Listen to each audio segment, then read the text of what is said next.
All right.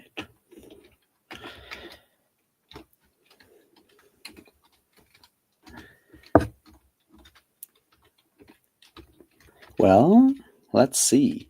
Can you hear me? Can you see me? Can I hear myself? Can I see myself? Well, I want to know.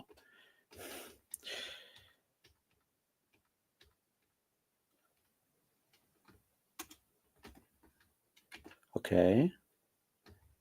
Yeah, I can hear myself. That's good. Hello. Is there anybody out there? Let me see if there is a chat. Not so far. So yeah. Hey Apollo, how you doing? How did you survive all those terrible winter holidays? Did you slaughter a bull on Sol Invictus? Did you burn something on you know, midwinter? Or did you just have a couple of nice days with your family? Which is totally, fine. I hope you did. And I hope you can hear and see me.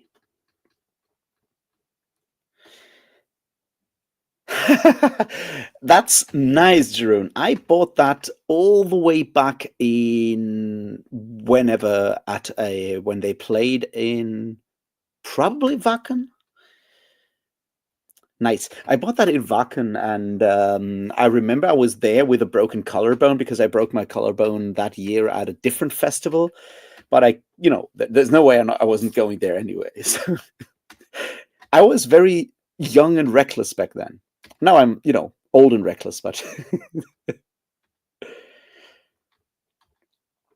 okayish sounds really good, Apollo. That's all we can have and all we can ask for.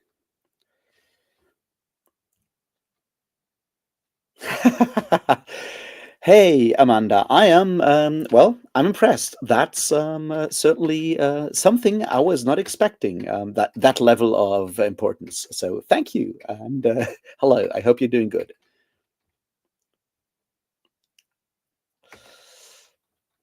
2005, I would say, Jeroen, but I'm not quite sure. Anyway, now that you're all here, let's get this started, right?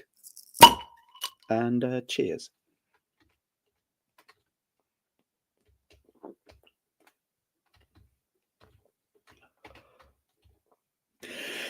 Yeah, things are a bit hectic today. I came back from visiting my family, and I've been back in this place for about a bit less than 2 hours, and I had to finish today's Redwall reading and record today's Redwall video, which I have done, which is hopefully rendering and editing in the background as we speak, because trying to do one video per day is certainly a bit of a challenge in a lot of ways, but it is what it is, and I'm very much enjoying the Redwall stuff so far. I'm having so much more fun than I had with all the Dark Elf Drizzt books last year, because these ones are actually pretty good. I mean, the children's books, but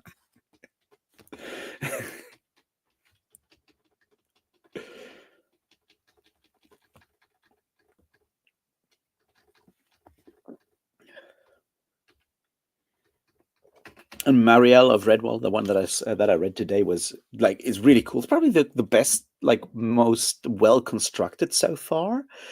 Also, it has lots of pirate sea rats, which is cool, and it has a very angry uh, mouse lady fighting pirates, which is, I guess we need more children's books where we have like very capable fighting women as main characters. I think that's a very good start.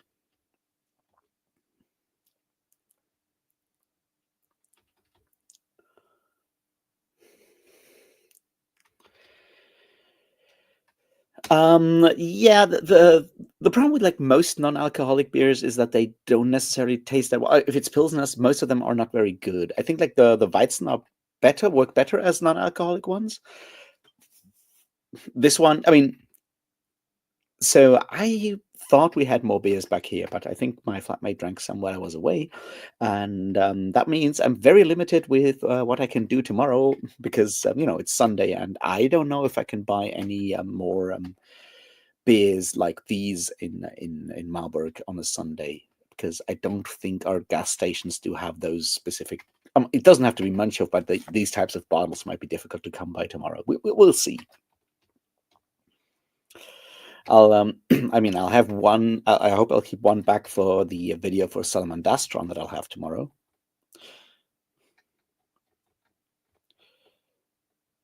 Hey, Ava, how you doing?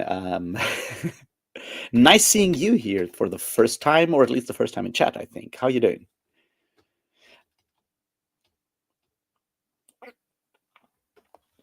I think Redwall is fairly long, I would argue, Jeroen, because it does. It is still fairly unstructured, and it is just a siege, and like everyone, besieging the abbey again, and then they're building siege towers. Now they're digging tunnels, and it does sort of stretch out. But then again, I mean, that's sieges for you. It's not like Legend by David Gemmell feels really short either, does it?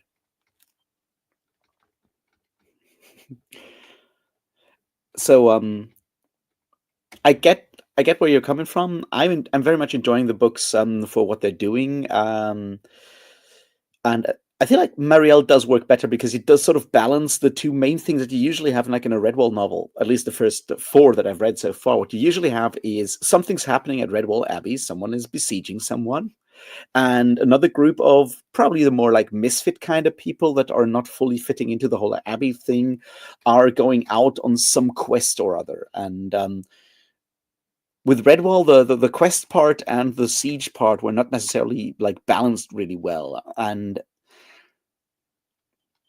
with the second one with Mossflower, I think the siege part is taking a bit of a backseat, whereas the quest part is more pronounced. And with Matimeo, it's more like, I think, more balanced when it comes to page time, but the quest is far more important, and the siege just feels kind of tacked on. And with Marielle, all of those parts are now very much sort of like actually tied into each other, and that's something I appreciate with this one. We'll see where it's going. Like the next one is Salamandastron, so I assume it's going to be about the fire lizard mountain with all the mystical badgers and stuff.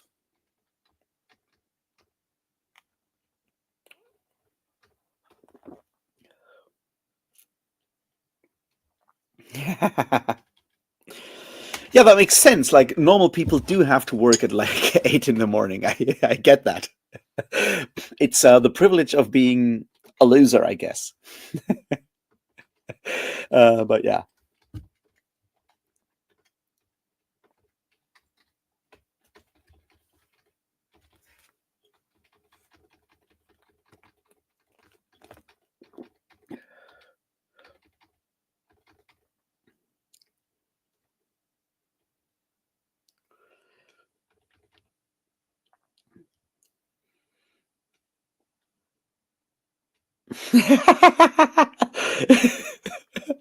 That's an interesting take, Eva. I have so I'm fine with Augustiner. I've known people from very close to like Munich who would defend Augustiner to the death. I obviously I'm not from there, so I'm fine.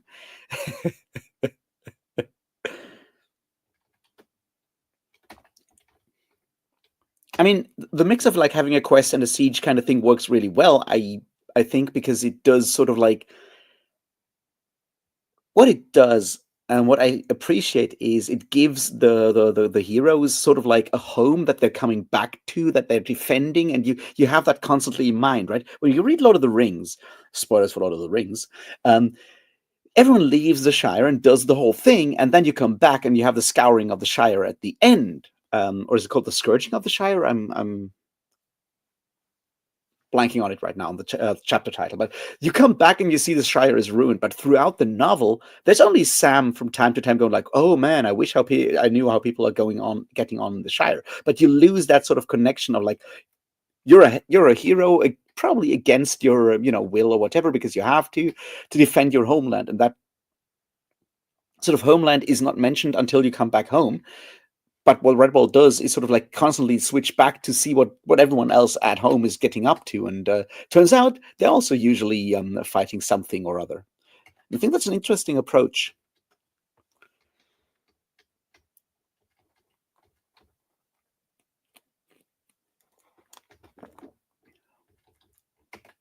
I think I really loved in there's like Brian Jakes is really good at writing really funny dialogue in a lot of ways, and the character names are just always absolutely fantastic. Especially the villain names are so cool all the time. It's really funny, and like during in Marielle, one animal insults another one by saying like, "Oh, if brains were bees, there'd be no honey between your ears," and I'm like, that's that's just such a funny insult for a children's book.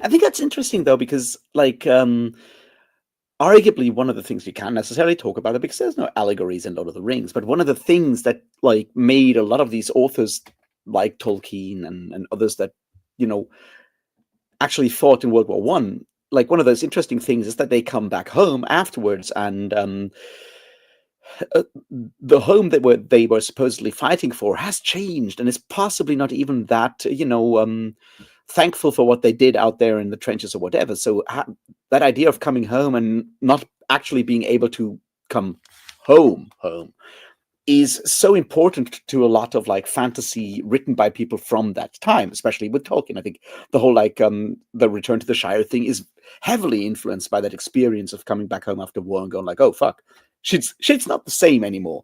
And in that regard, I think having a book that does sort of tackle that in a different approach and kind of holds up the, you know, way that sort of like a home is one of the key motivators for people to actually do heroic shit, right? And home can be like anything. It's, you know, your people. That doesn't have to be your country. It can be your family. It can be your friends. Like, you know, that form of home. And in that regard, I guess Redwall works really well because it's that sort of place where everyone is welcome and just can hang out. It's sort of, obviously it's an abbey in a lot of ways. It's not Christian, but it's still somewhat hierarchical. So I can't call it like an anarchist kind of utopia, but it does have that sort of feel where people can just like be who they want to be. So having that as something worth fighting for, I feel works well in a way that you don't necessarily see with Lord of the Rings. And one of those funny things with Lord of the Rings is when you look at the beginning, right, and Gandalf talking about like how, you know, it would be bad if all those ridiculous boffins and bulgers would be enslaved. And the key idea is that people in the Shire are unaware what is going on in the larger world and are sort of ignorant. Like people at home are ignorant of the horrors of war. And the idea is maybe to keep them ignorant of it. And Redwall doesn't do that because usually the abbey is also under siege, which does I guess maybe that's because Brian Jakes lived through well, I mean, he was a very small kid, like through World War II, where sort of like remaining in Britain with the Blitz and everything meant that you also had like an experience of war and having that understanding that you're not out there to sort of like keep everyone at home ignorant and free of the horrors of war, but it's like everyone does their part of like the keeping things the way you want them to be in a way. So I think that's an interesting approach there.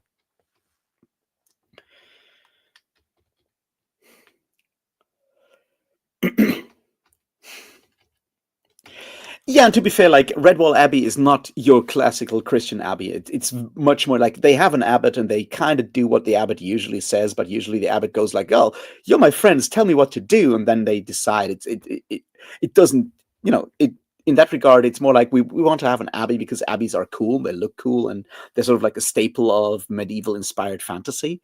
So in that regard, it does not. I mean, it does not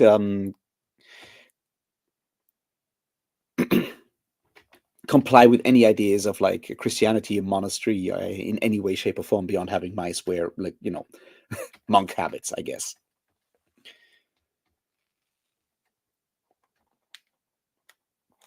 Yo, Britton, how you doing? Britton, I'm so sorry I did not send you the music thing. I did in fact record it and then I forgot to send it. I'm so fucking stupid. I apologize. I saw you put up the video. I haven't watched it yet because I was traveling today, but yeah, I'm an idiot. You have that officially.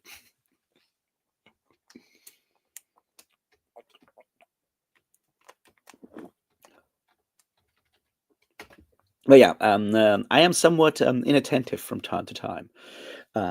Yeah, but as I said, like I'm really enjoying the whole like Redwall. It's a nice break from the whole Mormonism Sanderson stuff. I've read like both the first Mistborn trilogy and Elantris now. I reread the first Mistborn trilogy. It's so bad, and I said that yesterday in the video that I made for Matty Mayo. But like, Redwall does have a larger vocabulary than the Mistborn novels, and that's just like that's fucking me up, right? Redwall is for like children aged 7 to 12, and it does have like way more complicated words than the entire trilogy, Mistborn trilogy.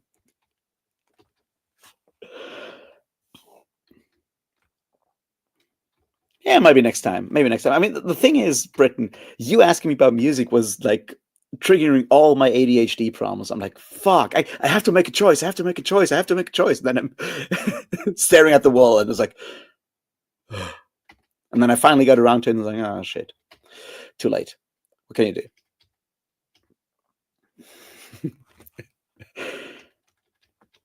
I've always wanted to make a video on like heavy metal and fantasy, but I haven't found like the right approach to it because I've seen videos by fantasy or booktubers going like, here's why metal and fantasy go so well together, and usually what people end up doing is just listing their favorite songs and albums and telling us how they are mostly about Lord of the Rings, and I don't want to do that because I feel what it does is it doesn't actually ask the questions like why are there so many connections between heavy metal and fantasy. What are both sort of like things sort of speaking to that makes them sort of connect for a lot of people, not for everyone, obviously by a long shot. But like, why is there such a sort of connection? And that question is, I feel, something that is more important to ask. And I haven't found like the sort of like the way to talk about that would satisfy me, I guess.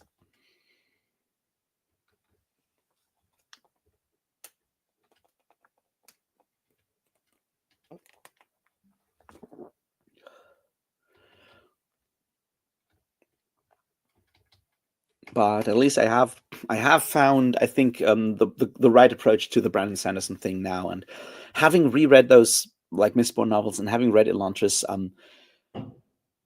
does kind of give me the sort of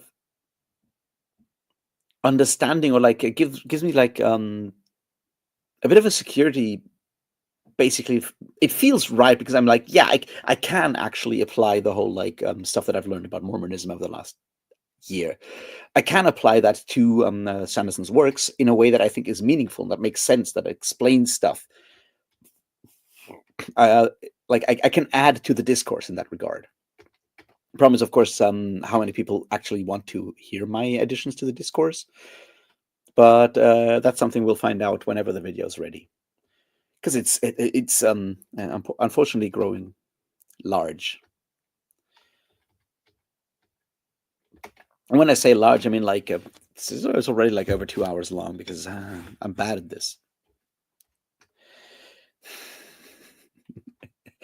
And I need to find a way to deal with that without making it like a 5-hour video.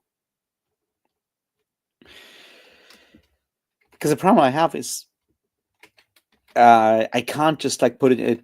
I don't feel like splitting it into parts is a good idea.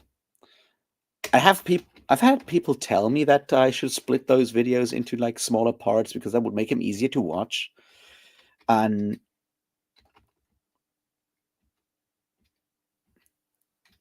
how can I say this? I don't think it works for me. And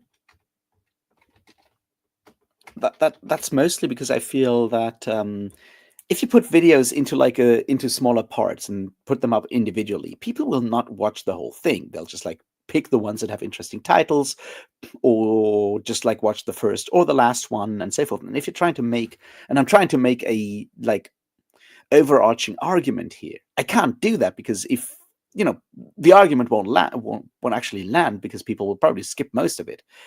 And if I put everything into like one video, if people still skip it, I can tell them that they are doing it wrong because, that's on you if you skip it at that point. And I don't know how to do that. Like, but I guess partly that's just like the problem that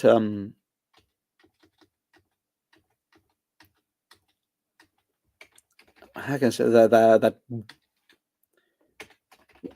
making videos on YouTube has, like, right, you make videos on YouTube, everyone will feel entitled to tell you how, like, what you're doing wrong, and basically assume that you actually don't think about what you're doing.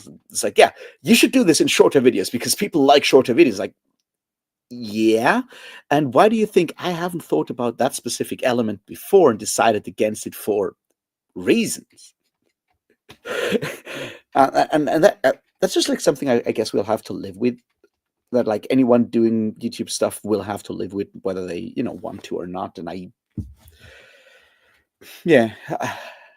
have decided that the whole like Mormonism video will have to be one big video. I just have to figure out how to make it somewhat coherent.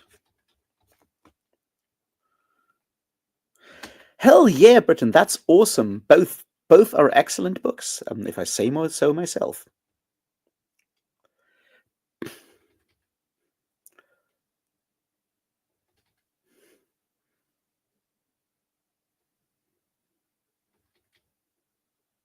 Yeah, you're right, Jeroen. There's like an interesting thing. So last year I read a book by a German sociologist, Hartmut Rosa. He wrote a book on heavy metal, and the book sucks. Don't get me wrong, the book is not very good because he does sort of fall into that weird trap of trying to be both an academic and write popular fiction and popular nonfiction, and it doesn't always land. And so forth. But he does certainly have some interesting elements in there about, yes, a symbolic representation and something that I think he does well, and he points out, and he kind of goes into like a religious perspective there because he's somewhat tied to German Protestantism in some ways. And that is something I've always felt about heavy metal and some forms of fantasy. There's a form of sort of like sincerity in there that I think is important. It's like, if you read or write fantasy, you are willing to suspend your disbelief, of course, but it kind of goes deeper. There's a form of, like, even with satirical fantasy, like even Terry Pratchett. Terry Pratchett works really well. Discworld works really well because it is sincere. Terry Pratchett puts his fucking heart into those books. And good heavy metal does the same kind of thing, right? There is a form of sincerity. And if you go to a heavy metal show and you're having fun at that heavy metal show, you are very much entering sort of like a different place, a different sort of like mental space that is different from I'm just having a good time. There's some form of like sincerity in here that is closer to like a religious experience when it comes to sort of like the approach of like the sincerity, not like worshiping anything of the sort, but like the idea of an irony-free place, because you can still have ironic idea, be ironic about heavy metal or fantasy. Don't get me wrong, but like while you're doing the thing, while you're reading fantasy, while you're writing fantasy, you're all in on an emotional level. And I think that's definitely one connection or one sort of parallel I can see compared to some other forms of music where that isn't necessarily the thing you do, right?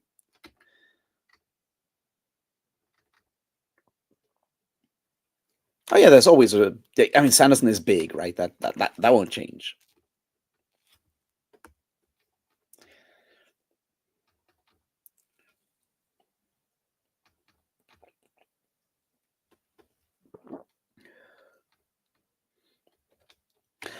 Yeah, the whole like Norse mythology thing is problematic in some regards.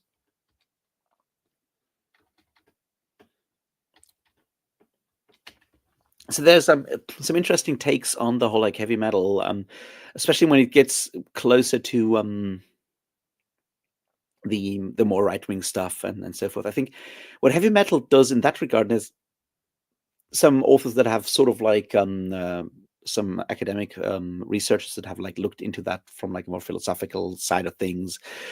Some of them looking more at like a sort of like the NSBM, National Socialist black metal, and the anti-Semitic elements in heavy metal and so forth, that are looking at a form of absolute, like very absolutist kind of worldviews that are sort of in heavy metal in that regard. And I think that there's something to that, and there's certainly something to that also in fantasy, because you can have the same sort of elements in a lot of like traditional fantasy. Obviously, those things are changing. There's elements in heavy metal that are not that way, and there's things in fantasy that are not that way.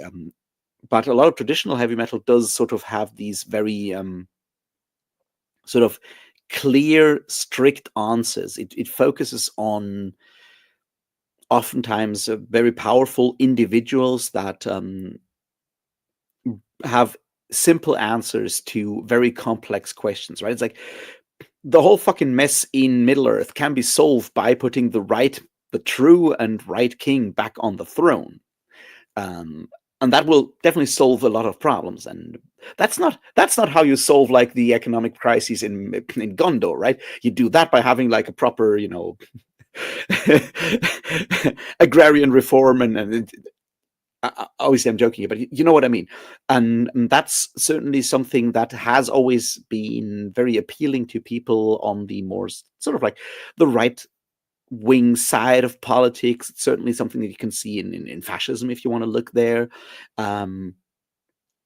It's the fact that the world is incredibly complex and we are mostly incapable of actually understanding why certain things are the way they are on like a nuanced level, unless we just like focus on one small bit, because it's just so fucking complex. So having simple answers to these complex questions is one way of doing that. There's an interesting essay by Moïse Pastone, who was a Marxist political scientist mostly and philosopher in the 70s. I think he passed sometime in the early 2000s. And he's a person who came up with the term structural anti-Semitism. And what he does, and I think he's on the right track there, is he uses Marx's idea of fetishism. And the term fetish is definitely problematic with Marx, right? But the idea that you sort of take something symbolic to represent all those complex things that are, all those complex processes behind the situation that you're in, and that you take something simple sort of to represent that, and you can call that fetish or not, right? That is something that works both for products during and commodities during capitalism, but it also does work when it comes to sort of like political systems and so forth. And obviously Pastone, talking about anti-Semitism, kind of goes down that road and goes like, well, if you look at like the 19th century and so forth, you have all these complex economic systems, and they're all kind of falling apart for all kinds of reasons, because that's just like what capitalism does because it's cyclical and it kind of breaks down and then it comes back and so forth. But it does have these crises, no matter what. And if you are sort of just living during those crises, in that crisis, what you do is you need to find some sort of answer. And in the 19th century, for historical reasons, historically contingent reasons, the person to blame, or the fetish, so to speak, that represents all the problems, all the things going wrong with the world, and that you just need to figure out and solve, was once again, for historically contingent reasons in Western Europe, was Jews. And that's how anti-Semitism became something beyond old-timey and those more all over the place forms of religious hatred and forms of racist hatred, but like turned it to something more absolute in a way. And I think you can apply that to a lot of forms of like fantasy, like older fantasy, in a lot of ways, and a lot of heavy metal as well, because you have those situations that usually focus on like one specific thing that needs to be done, and you have like one specific act of violence that will solve all the problems. You have the hero who does the thing, and then you're good. And you so I think there are some parallels there that I feel need more detailed exploration in. I'm not sure I'm qualified to do that at the moment, but I think there's some less cool things that make fantasy and heavy metal work so well together that a lot of heavy metal and fantasy fans are maybe not too happy to learn about when they or to think about.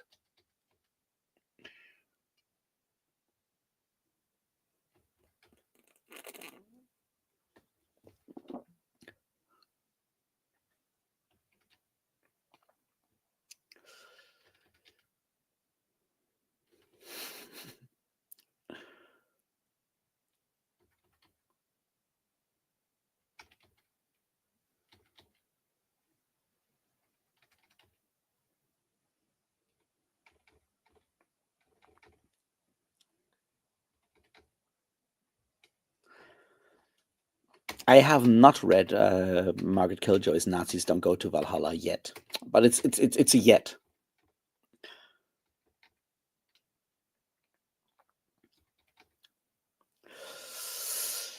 Um, the question of Marx and anti-Semitism is somewhat complicated, I would say. There's certainly that one text on the Jewish question that is definitely anti-Semitic on some level. But Jewish identity in early 19th century Germany is a very, very complex and nuanced thing where you have people that, on the one hand, try to become as German as possible and distance themselves from their Jewish heritage in all kinds of ways. And then you have, on the other hand, you have people that you have parts of the Jewish community that are much more orthodox, and there's a lot of like weird nuance there. So yes, he was anti-Semitic, but anti-Semitism is not just like it's not a binary thing, not a binary state. There's all kinds of, there's all kinds of forms of racism. So calling Marx an anti-Semite and just ignoring him after that, I think, is making it too easy for yourself.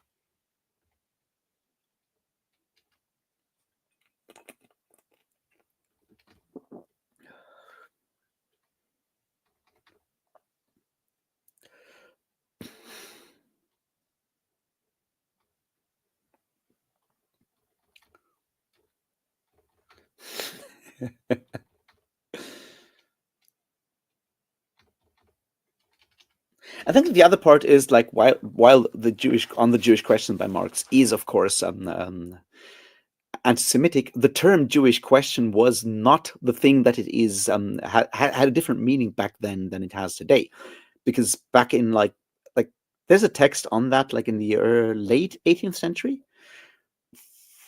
and that where the phrase the Jewish question comes from, and that is a text that is mostly an essay about like how to integrate Jews into a coming German state, because at the time, that's like the 18th century. You don't have Germany at the state you have at this point, and in a lot of other countries as well, Jews were absolutely disenfranchised, did not have the right to vote or anything of the sorts, were not seen as actual citizens of the state. So the Jewish question at the time was more like how to integrate Jews into society. It obviously turned into something very different.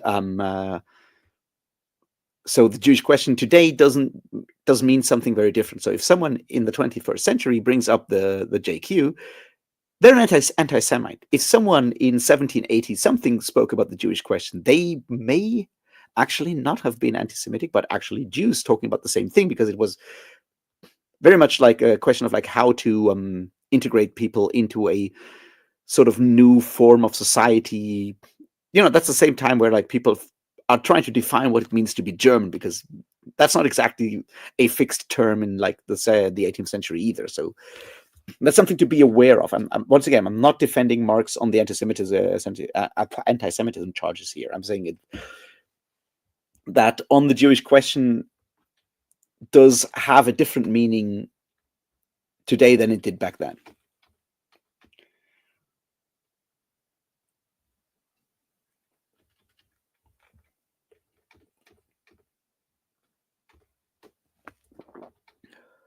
Hey, Oso, how you doing? Yo, biggest, how you doing?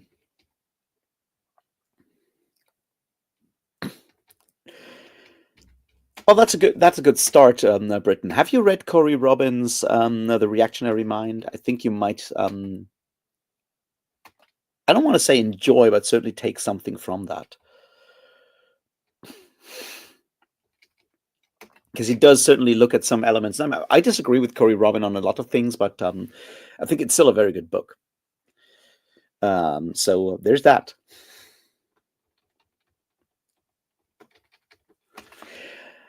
Um, the classical liberal.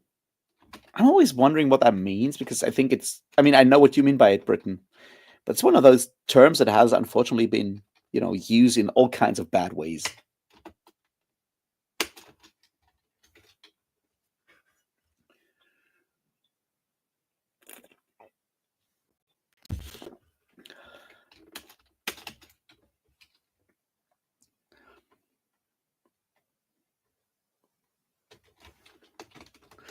But yeah, so that's that's the part on Marx and anti-Semitism for today. I think because for anything else, I would have to actually go and reread the whole on the Jewish question.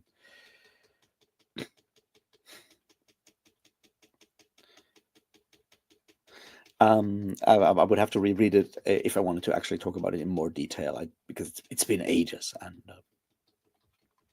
I feel like the text that every even non-Marxists should read is definitely well, Capital, if they have the patience, because I think it's still one of the best sort of historical analyses of how capitalism works and why it doesn't. And but yeah, I mean it's a long ass book. It's as long as the Bible. So there's that.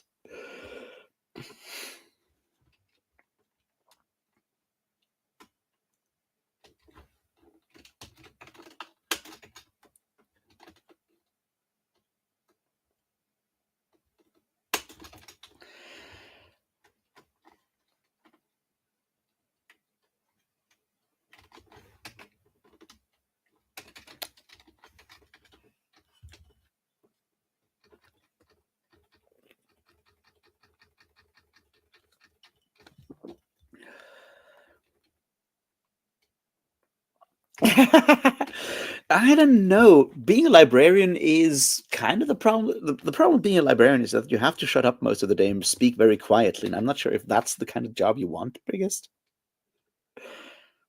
Hey, Ori, how you doing?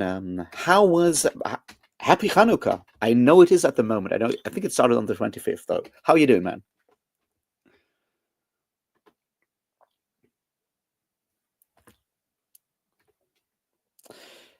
Um, that does sound like the kind of video you shouldn't watch, Britain. I haven't watched that one. Uh, yeah, yeah, good choice to stop watching after that. Yeah, sorry. Let's move to something more fun.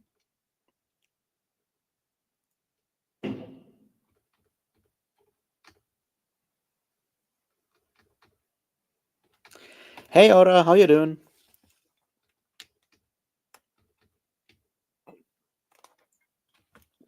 Yeah, I wonder why, Britain. I wonder why it was taken off.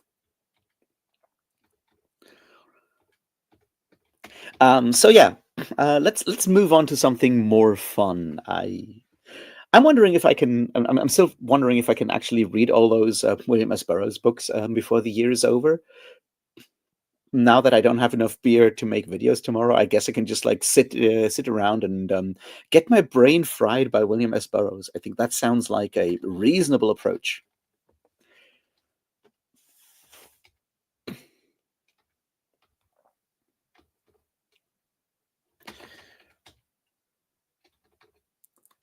Adverse in perpetuity. In perpetuity, what is truth? Now that's a good question. I'm not even going to touch that one. Usually, truth is what I say it is. That's certainly a way that has helped me through life so far. But I understand that doesn't work for everyone because you don't want my truth, do you?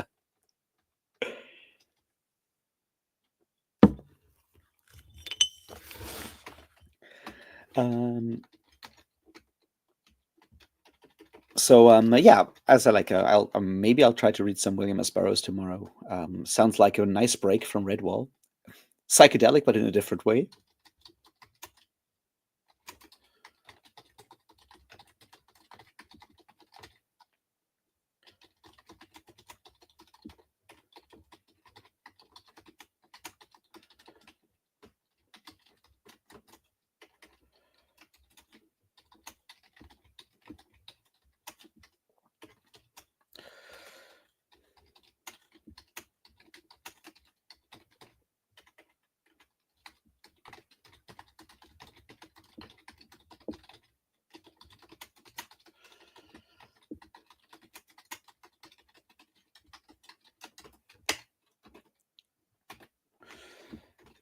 All right, sorry, I had to shut down some stuff.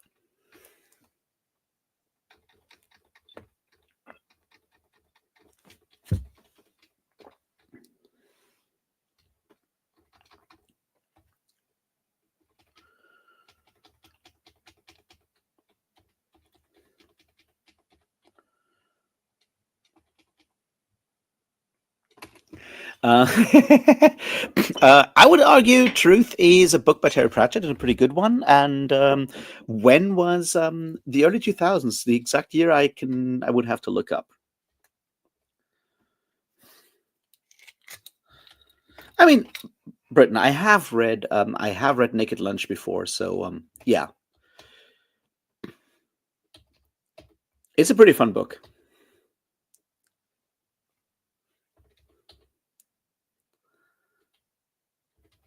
I think Burroughs is very, very powerful in how he describes the experience of taking drugs and so forth, and how miserable it actually is. I think that's one of the strengths of both of Naked Lunch and some of his other writing is that he can describe both like the like sheer insanity of like a trip, but then also like how fucked up it is to come down and how miserable it is to go back and try to and have to go back and so forth. Like he's good at that.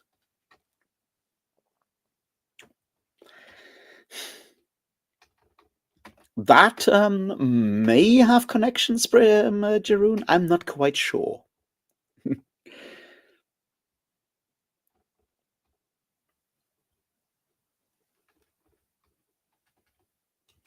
I mean, I feel like taking heroin is probably taking it a step too far. I'm fine with weed and stuff like that. Maybe stay away from that specific one, right?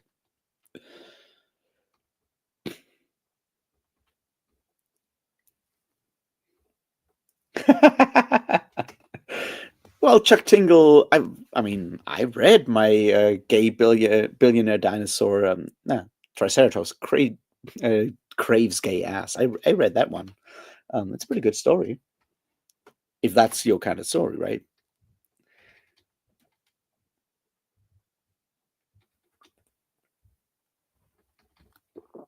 I'm sorry to hear that, Britton. That's really bad. But yeah, let's do something fun. Let's talk about.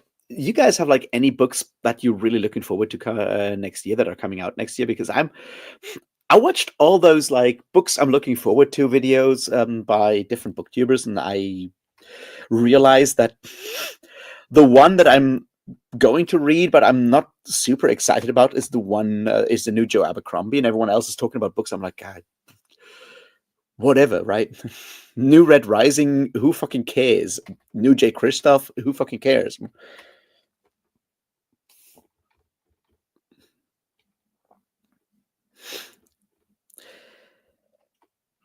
We might be talking Chuck Tingle from time to time. Speaking of, he has a new book coming out in August, September? I think August. It's called Lucky Day. I know that already. And I'm definitely going to read it. Yeah, I'm hoping for that new Dark Star book as well, Britain. That's if that one comes out, I'm going to read the whole thing. If not, I'll have to come up with something else.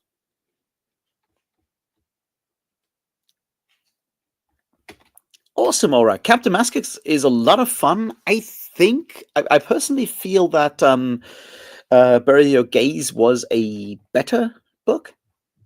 It certainly does do more interesting things narratively, but Camp Damascus has that whole like queer empowerment thing in it that is just like really cool. Um, so I no, they're both really good.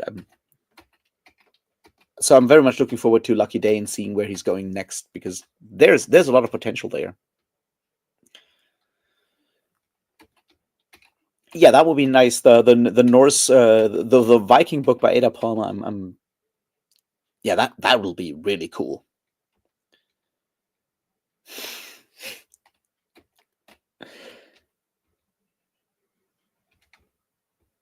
And there's like Cameron Hurley just handed in a new manuscript. I don't know how long it'll take for that one to come out, but I'm obviously always excited for new Cameron Hurley.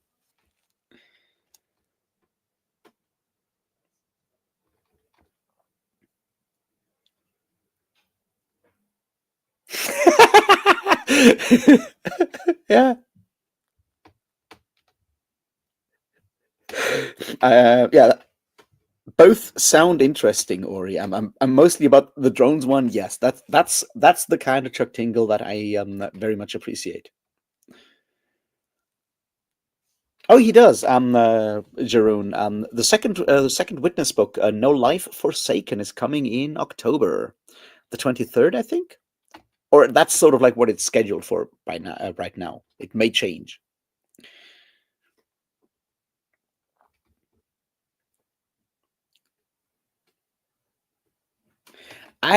Eva, I have not yet read any of the Dark Star books because I want to read the whole thing in one go. I have read Brief History of Seven Killings, and I have read the Book of Night Women, and I have read John Crow's Devils, and loved all of those. Well, love is maybe the wrong term, but I really, really appreciated all three of them.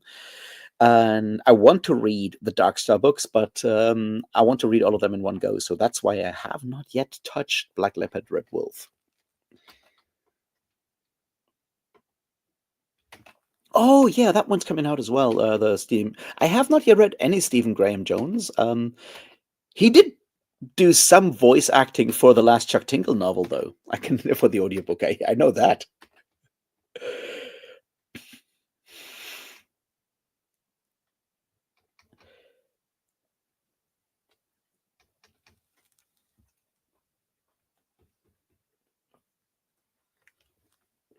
There's a new China Mieville book coming out. I don't know about that yet.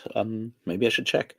Um, I mean, I'm obviously interested in the new Black Company book by Glenn Cook whenever that's coming out, and if it's coming out in audio and all of that. But I'm certainly interested in that one. I feel like the first one that I really want to read is obviously Death of the Author by Nnedi Okorafor, because, you know, with that title, no way I'm not going to read that book. Yeah, no, you told me I have to read that one, Ori. I have not yet read that one.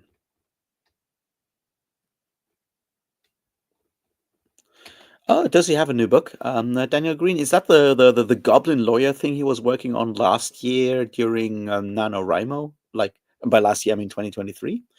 Because I have not paid attention to whatever Daniel Green is writing these days. I know he's now a big fan of Chuck Tingle, which really cool. And I have read his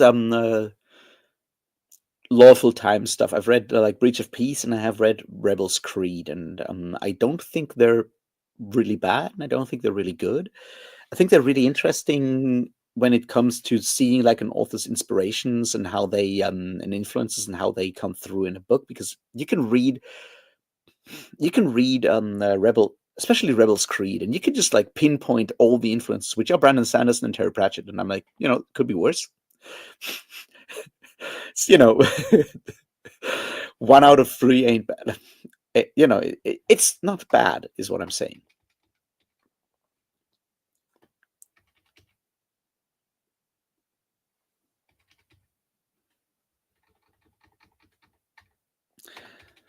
So it would be interesting to make a video talking about Rebel's Creed in particular, and like just like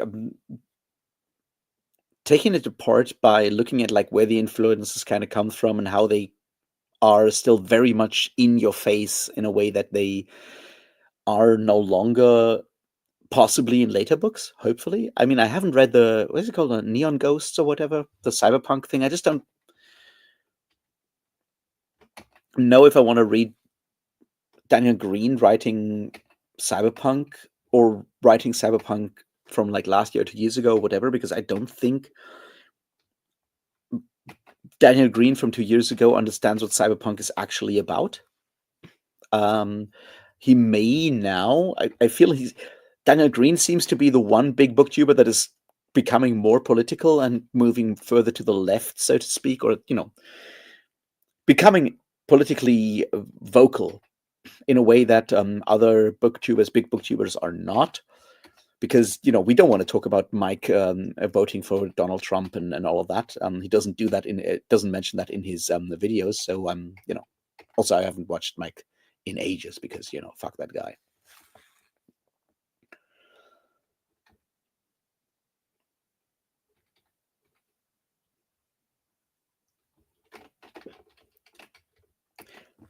I don't mind that phrase though, Britain. Right? It's easy to make fun of it drip wetly, but look, that's a phrase you can find in a lot of books, and I'm pretty sure Brandon Sanderson would use the same thing, possibly even simpler. There was a wet dripping, and I'm fine with that, right? I feel like there might be sort of like the thing that it's sort of easier to dissect Daniel Green's books, and be mean to Daniel Green because he is, a very extrovert kind of booktuber. He's a big channel. You know that if you're mean to his books on the internet, people will either love it or hate it, but you'll definitely get like attention in a way that being mean to whatever other book will not get you. But pointing out it dripped wetly as bad writing is incredibly facetious. That's normal writing for a lot of authors.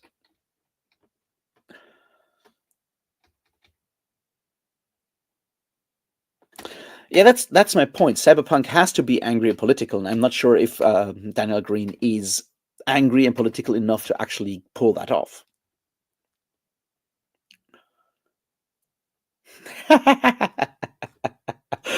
Yeah, but that one's like, I don't know how many books I've read where that one comes in, Ava. I'm pretty sure I've read that a lot of times.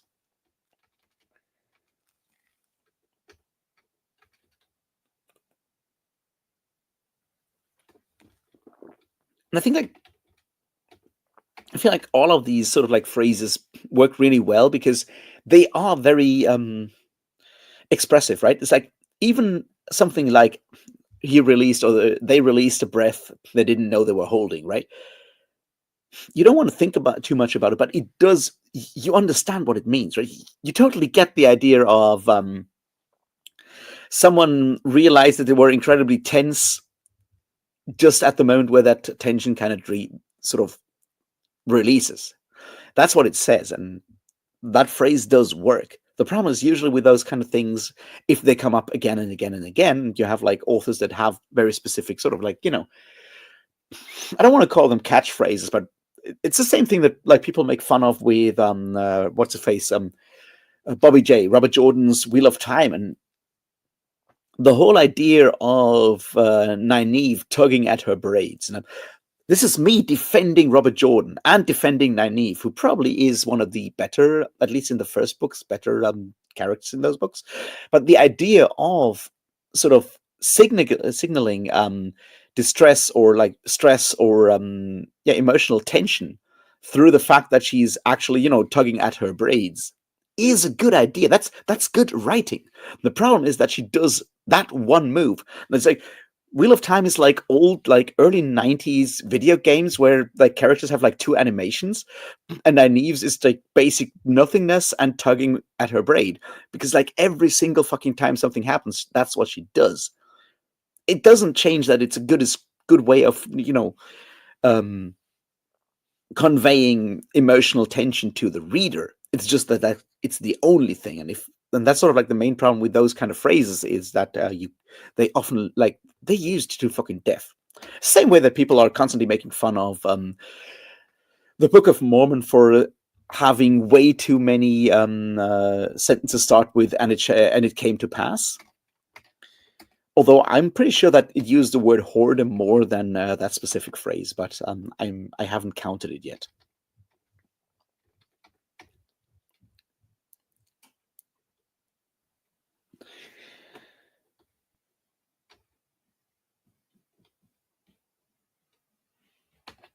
Well,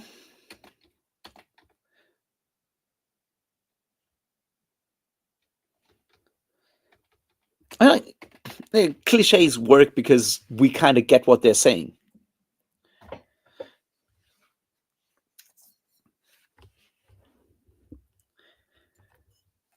So I think it's more like the using it again and again in a lot of ways, and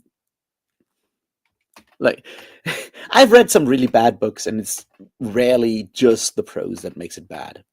It's usually something else that makes the bad prose stand out as being bad.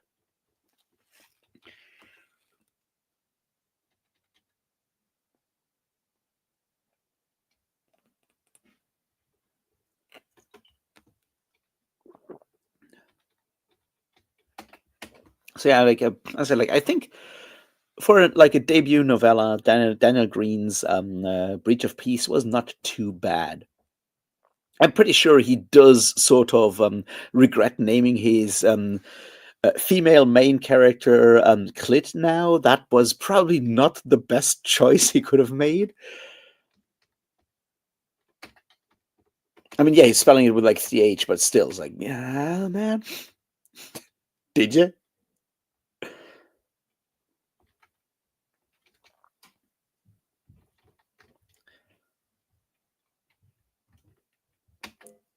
I don't know. I'm not guessing on Daniel Green's politics. I think he's certainly on the liberal progressive side of things when it comes to social things. I don't know what his like views on like economics and foreign policy and military policy or whatever are, but I think he's certainly progressive when it comes to the usual stuff, like the good stuff like inclusion of like queer people and all of that stuff. He's a very you know a good person is what I'm saying.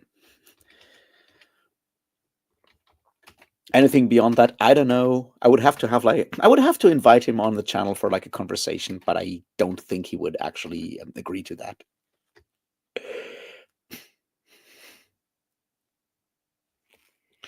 Yeah, I know, Ori. That one is because it does get made fun of again and again. The dark and stormy night. I'm like, no, that kind of works. That's not a bad. That's not a bad line. It does get it gets the thing across. And one of the things I've learned by running way too many tabletop role playing games. One of the things I've learned is that there is always a lot of meaning lost between what you're saying as sort of the author of a text, and if we assume that like a role playing game, sort of like the things said at the table are basically a text, right? Um, let's go with that for a moment, right? So what I've learned is that you have to be much more direct than you think because it always sounds cruder in your head than it actually does to anyone reading it or hearing it or listening, or because you as the author have all the context and the reader doesn't have the context that you already have because you know where you're going, you know what you're doing. The reader doesn't know that. So you have to be more direct, a bit more blunt than feels comfortable to yourself, because otherwise the meaning gets completely lost. You can be too subtle in a text. That's certainly possible, and I think that's like a balance to strike. And It Was a Dark and Stormy Night is certainly the kind of thing that worked well back then because it is very clear. It gets the thing across. But having like had everyone and their dog use it by now, and some of them by now using it ironically and so forth, it has become a cliche through that. But I feel like the idea that we have to be sort of blunter, like authors have to be somewhat blunt because they have to signal stuff beyond their own sort of like horizon of where the text is, I think is something we often underestimate.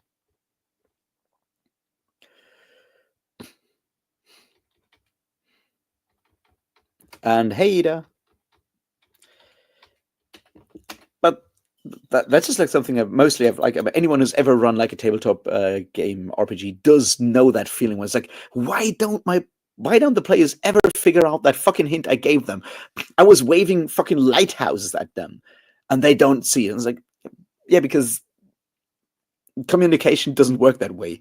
And I think that's something that a lot of authors try to sort of like overcompensate from time to time. And sometimes stuff gets signaled too much ahead. And then you're in like a John Gwynne novel. And sometimes it's not there at all. And you realize it afterwards and you're like, oh, fuck.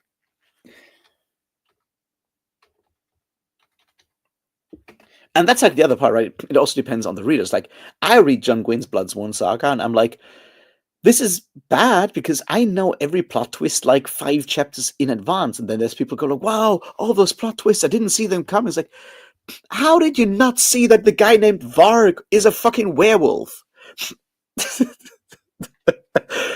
But that's because I understand the term Varg, and maybe that's because I've read Tolkien, or maybe that's because I know where Tolkien took the word Varg from, or maybe that's because I've listened to Burzum in the past against my will. But I don't know. But it's like, how can you?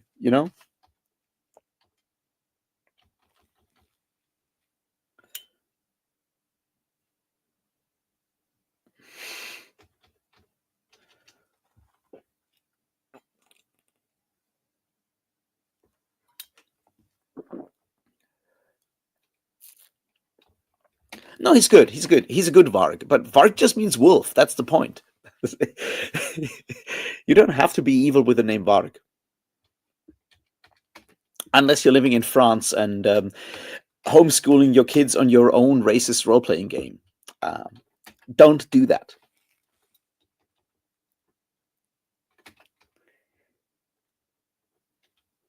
But then again, Varg is actually named Christian, so maybe there's the problem right there.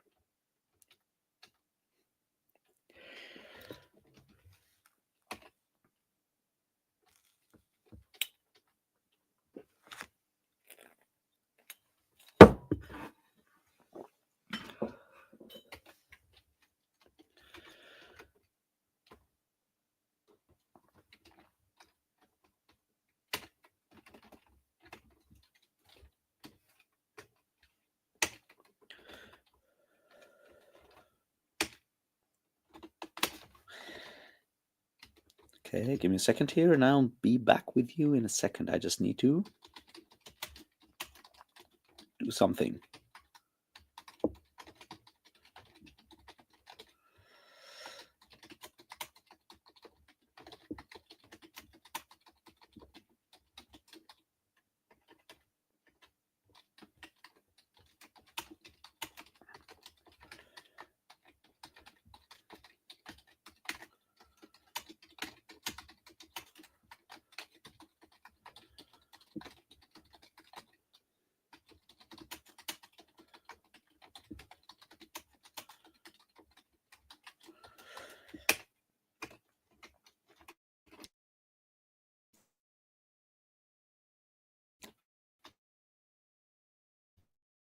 Sorry, I had to input the next thing to render the Marielle of Redwall video, because I'm doing that in the background for reasons that are mostly because earlier, no, they arrived yesterday, and my niece was there. My niece is 15 months old, and if you've ever been around like a 15-month-old kid that is very, very active and energetic, you understand why I did not get all the reading done that I planned to get done today.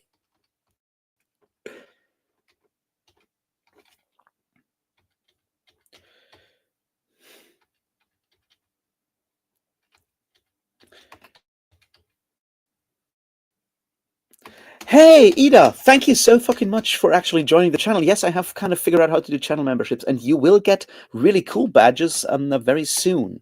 As soon as I figured out how to actually do those, and I've already asked also to come up with something cool, and you will get like really cool badges as soon as I can replace them with, well, cool ones. For now, you have the weird Google ones that are standard, and they change. Apparently, they change over time. So the longer you're a channel member, the thing changes like after like 1 month or 2 months. I have to look it up, but it kind of changes over time, and you'll get cool badges as soon as I have ideas for cool badges.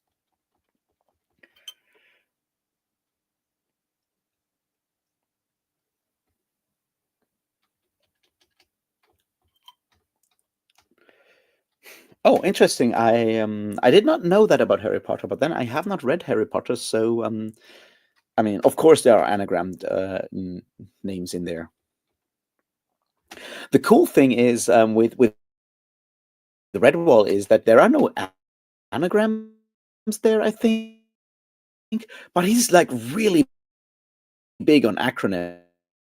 So you have like constantly you have like all these usually just acronyms for something. So you have the GUZIM or GAU stands for the guerrilla. Really cool to have like a guerrilla union. I want more guerrilla unions in general. Like we need that.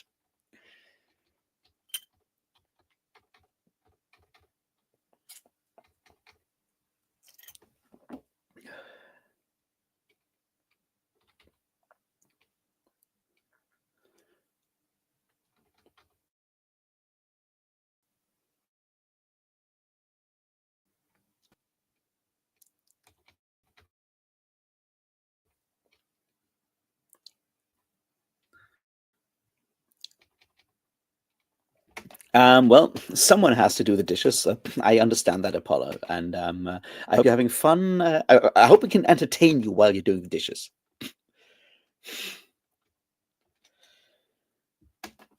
Yeah, yeah, but like, yeah, anagrams. I mean, those are really bad because you need to figure out how to make the anagram work in like a different language, or like an acronym make that work in a different language, and that's just like change that to whatever.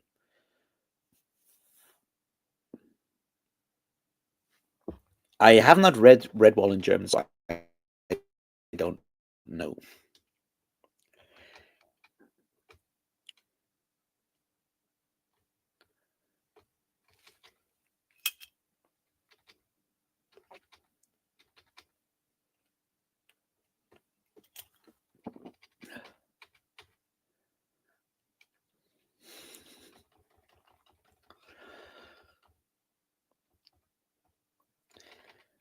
I don't think many people actually recognize that specific quote, Ori, but that's one of the things I like about this specific about our live streams and like our chat.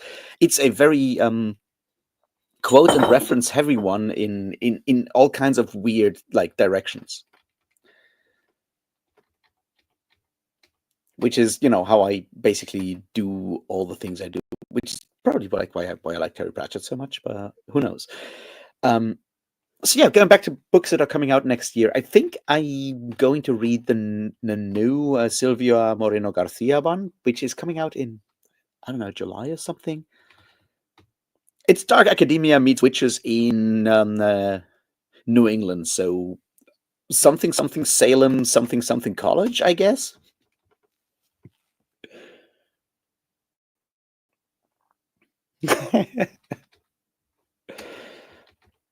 There's way too many badgers in Redwall for me to not actually enjoy that Weird Al song in a very different way now. That's true.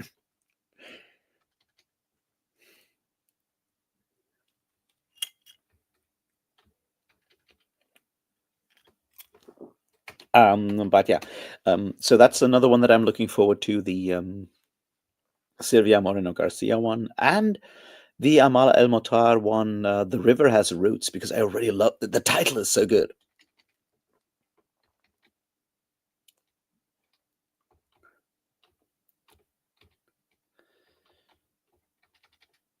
Badgers are really cool.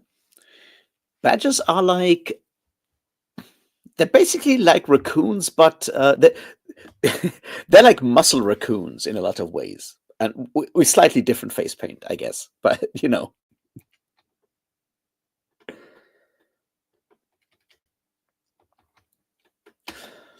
That's a shame, Britain, because Blood in the Mist is a wonderful book. It's a really, really good book. I highly recommend you reading that with or without the Neil Gaiman introduction that you probably have in your edition.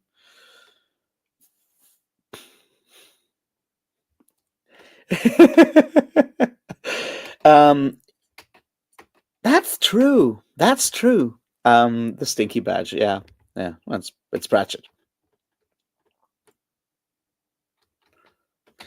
Well, that's cool. Also, nevertheless, that you're you know, I hope you're having you know time with your dad is how I would phrase that.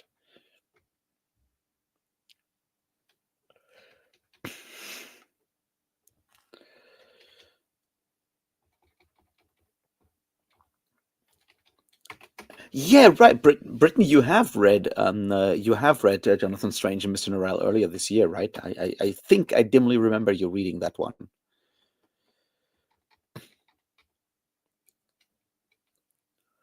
All right, then have fun with your grandma. That sounds like a lovely time indeed.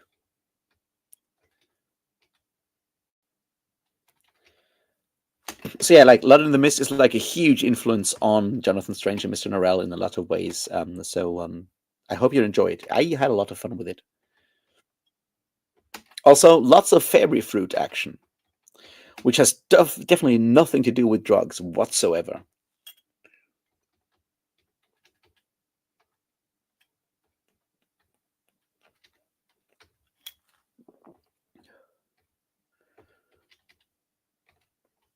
I was really happy that like finally some of the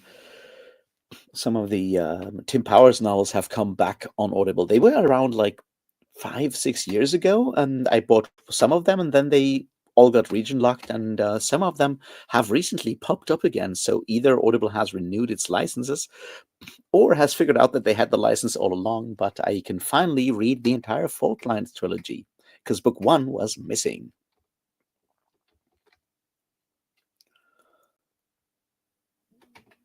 The Goblin Market, yeah, I haven't read that one either, but it certainly has had some influence, yes. But we'll see. My offline book club that I have with some friends is possibly, maybe once everyone has actually voted on what to read next, it's probably going to read The Warmer Roboros. So that'll be nice because it's been like ages since I like had read that book. That's been like, yeah, long time ago. And I suspect I will have a very different read of it nowadays. A much better one, I suspect, because I understand much more of like its influence and context now than I did like back then when I just like, well, like, well, it's supposed to be one of the oldest epic fantasy novels, and Tolkien loved it. I'm gonna try this, and then yeah, I was not ready for the Warmer Roboros back in those days. Same way I wasn't ready for Lord Fowl's Bane the first time I tried to read it, which yeah, that was tough.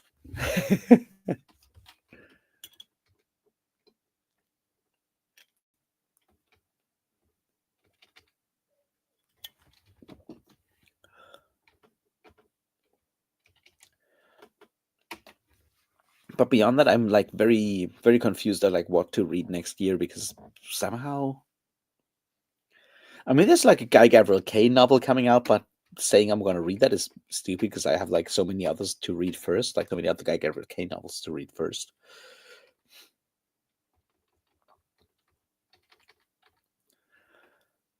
So I'm gonna hold my horses. Like last year I had like way more books for 2024 on my list than I have now. So we'll see how that goes.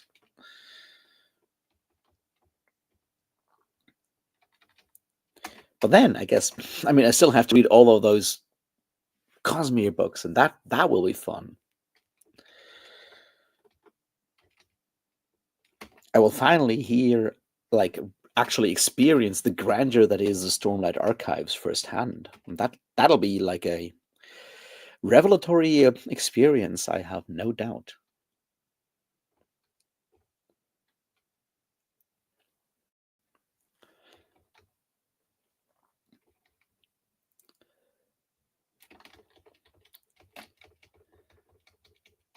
I have not read any Dietmar Dat. No,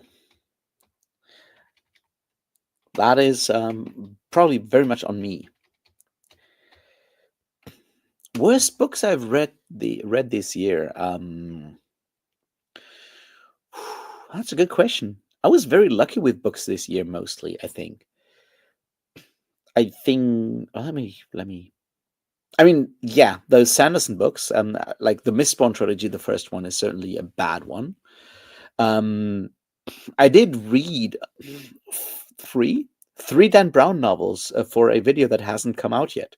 That was certainly very much up there as some of the worst stuff I've ever read. Like, holy shit, those books are bad, bad, bad.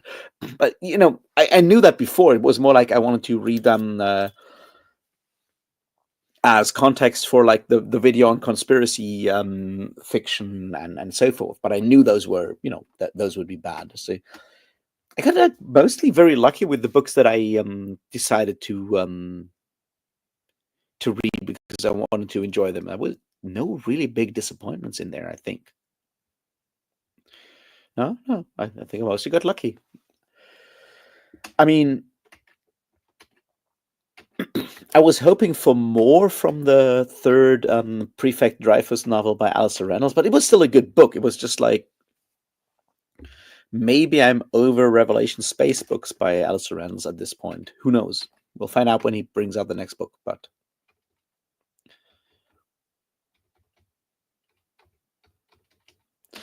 which 2024 books are you waiting for, Eva? That'd be interesting to me. Maybe I've missed something in 2024. I mean, I'm sure I have.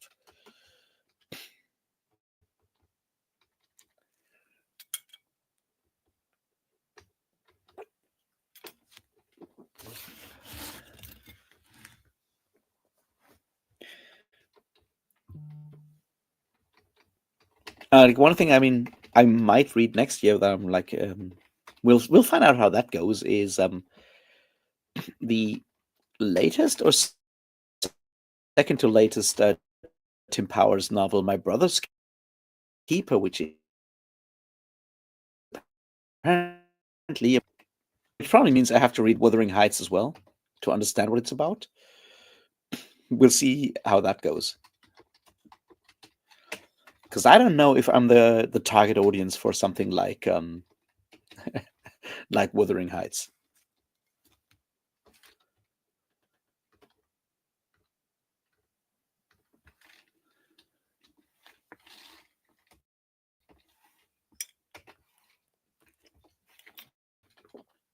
Probably mostly because, like, whenever Heathcliff comes up, I have to think of that fucking orange cat, which I'm sure will ruin anyone's experience of reading Wuthering Heights. But we'll have to see.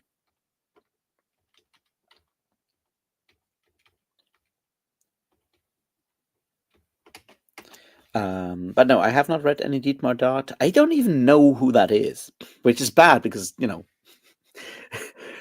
a bad German, I guess, in that regard.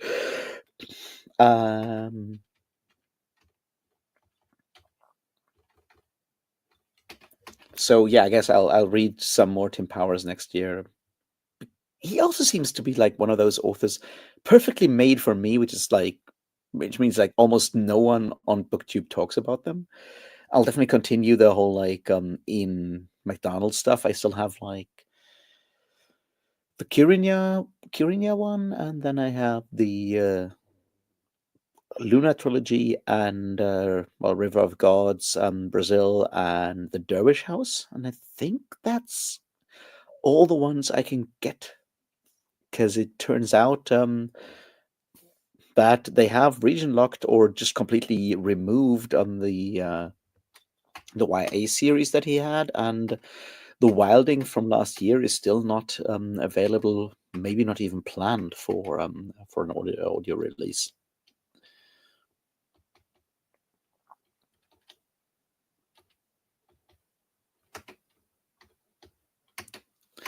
But we'll see.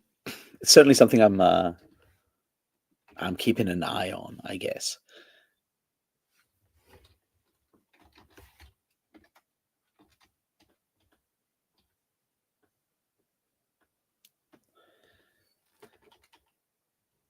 Yeah, no, there's like more Luna coming out. So far, like in audio, they only have like the trilogy, but we'll see where that is going. I have to first go through those like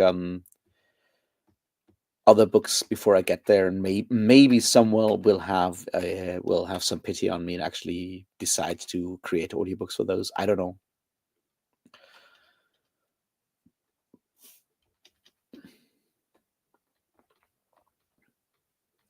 Also, I guess before I do Luna, I will have to reread The Moon is a Harsh Mistress, which I don't know if I want to do that. That might be a painful experience. Because I remember reading that when I was like, I don't know, 15, 16. I really loved it back then. And I try to remember whenever I try to remember what I liked about it and all of that stuff, I'm like, oh God, this is going to be painful. This is going to be so fucking brutal if I go back and try to read that.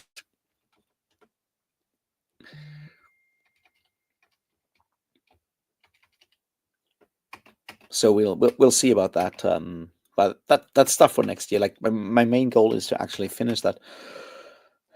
Like, I mean, finish the Redwall thing. Like do Mousemas until the 6th of January, and then have the Sanderstorm up and ready. Maybe I'll manage to finish recording the Mormonism video by then, so I can have that one out on the 7th or whatever, and after that have the Elantris video relatively quickly, and then I have to decide whether I want to do one per Mistborn novel or do one for like Mistborn Era 1 as a whole. And I haven't decided which I'm going with. Because I feel there's obviously enough to talk about with each of those books, and very little of it is actually good. But I could also just go for like the entire trilogy. It's more like a decision I need to make.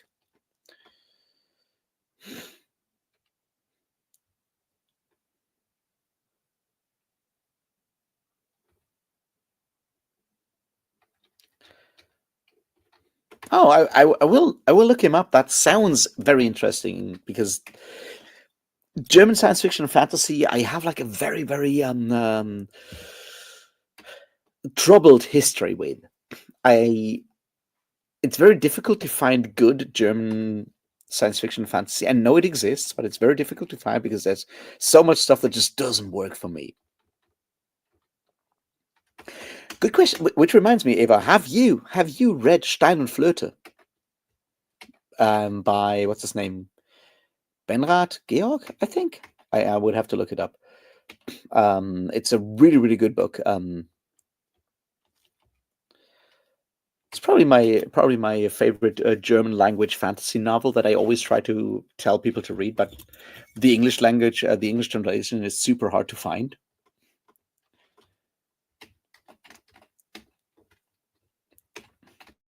And I try to find people who actually have read it, and it's kind of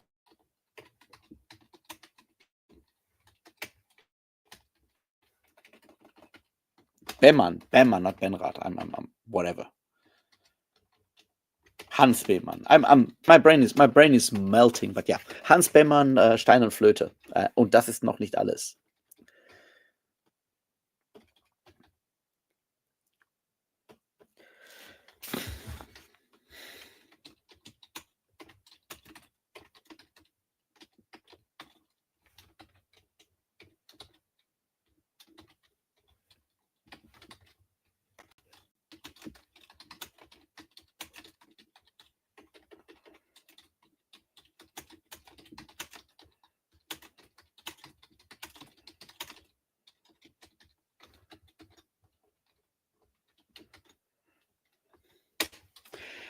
So yeah, it's a very interesting. It's super long. It's like a very German fantasy novel, and like the subtitle is Ein Märchenroman, and it does have like a lot of fairy tale influences, but it's very much like for grown up people. But it does have some very unique ideas that kind of mix like mythology and fable and stuff, and it goes in very weird places.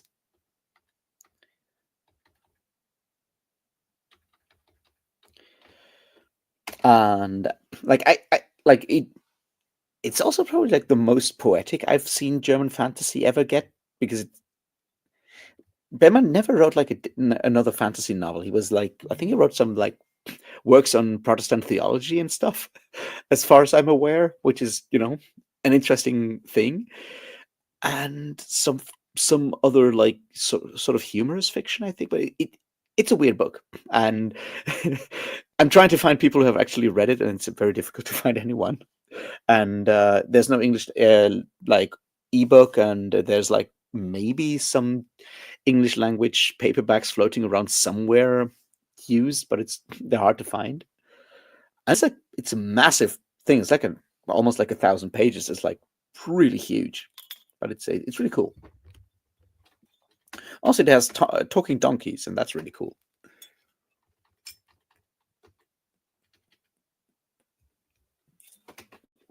But yeah, I'll look at up Dietmar Dart and see if I can find something by him. That's like I've spoken about this before, right? It's like I'm incredibly snobby when it comes to German language fantasy and science fiction, because like the stuff that I've read as a kid is like usually really bad, and the stuff that people, whenever people come up with their like Marcus Heitz or whatever, I'm like, oh gods, no, no, no, no, no, no, no. Like, have I been taken in by the cultural imperialism of English language science fiction and fantasy, or where's the problem? And I assume it's a combination of both, because there's obviously a lot of like mass-produced like German language fantasy, and Marcus Heitz won't do it for me. Just saying. um, and obviously, a lot of like stuff gets translated into English that does not necessarily get translated into German, and some stuff that gets translated into German has lower quality German translations, because places like publishers like Heine, for example, in Germany, do not necessarily always invest heavily in translators, as have been told by people that have worked as translators for them before. So I guess it's a combination of both.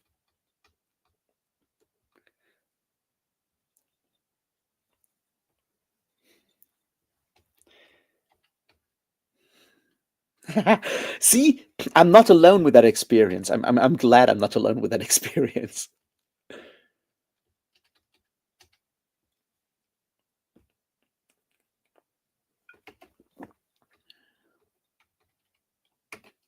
And I'm wondering why that is the case. Why German fiction is so weird. I mean, I feel like it's probably better with like more like realist fiction and stuff, but like fantasy and science fiction, so much of it is just very repetitive, and tries to sort of imitate Anglo-American fantasy, like genre fiction, without necessarily managing to sort of understand what makes those books work really well. And I mean, maybe that's just like a general like German thing, that we usually like 5 to 10 years behind behind the general global zeitgeist in so many ways, for whatever reason, that we're just like, and if you're like actually sort of trying to keep up to date with like what's going on in fantasy and science fiction at the moment, you read German stuff and like, that was 10 years ago. And it would be nice, and I'm sure there should be stuff out there that is interesting. It's like, I can't imagine that there's like no one in Germany writing fantasy and science fiction right now that is not influenced by like writers like Premi Mohamed and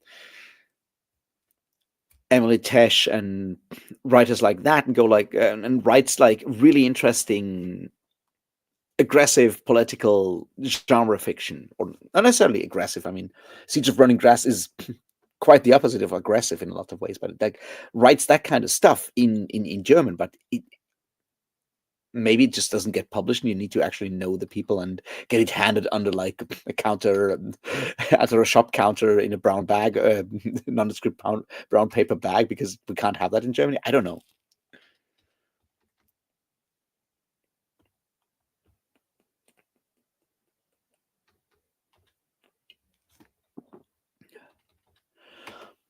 Yeah, Yeah, I can see that. I feel like the problem with like German literature, and we should probably move like back into something understandable for non-German speakers um, in a minute. But like I think like partly the thing is that like the German sort of like literary part of society has sort of like been separated from the rest of society in like a weird way. You have what you might call what Germans use the wonderful word Literaturbetrieb for, right? You have that, and that's like a group of people that read those books, and those people probably also write the books, or at least write like the reviews in like newspapers and so forth, and probably never talk to anyone outside of that. And it has been sort of like cordoned off from the rest of society in a way that a lot of like fiction in other languages, or at least in like the English language, and has not. And I think that might be part of the problem with like German literature in a lot of ways. And sometimes that can work, right? Like having a very specific stilted language can, you know, uh, can send a certain meaning, can provide a certain like create an effect that can be used meaningfully, is how I would say that. But like that's if you actually know what you're doing, and if it's not just you write that way because that's how you write books in German. I don't know.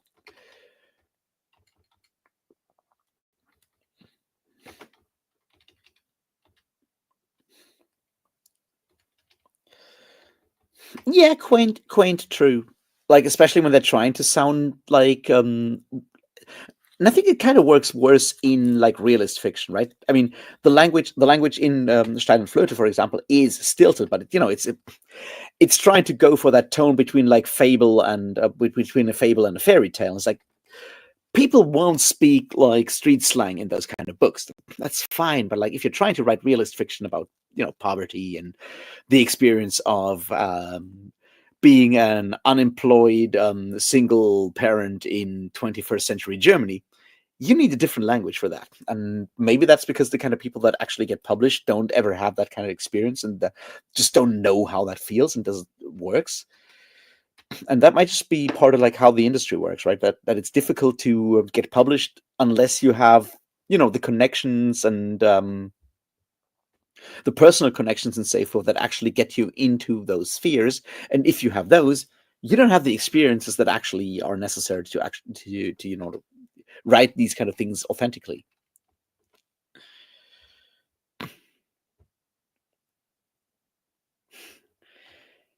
No, that's true, Aura. That's I mean, I feel like everyone in Germany growing up after say 1975 and before say maybe I guess 2000, I don't know, roughly, has had an experience with Michael Ende and Ottfried Preußler.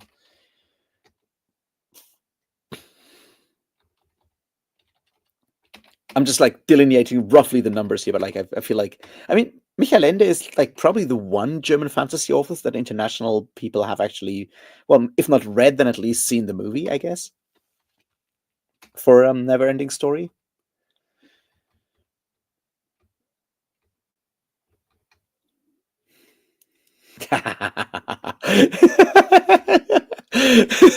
That's probably the most German question that has ever been asked in any of my videos or live streams. I think Team Hexe for me, but it's been ages, obviously. Momo was popular. I mean, Momo did make it all the way into like a Simpsons joke, didn't it? So I guess that makes it international classic.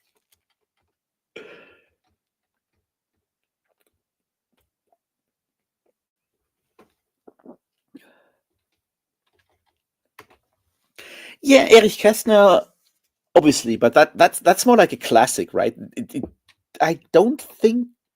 I mean, I've read some Erich Kästner, probably some of it as a kid, as a child, but I don't think it's as defining for German childhood, right? but I might be wrong there. I guess it also depends on your family and all of that stuff.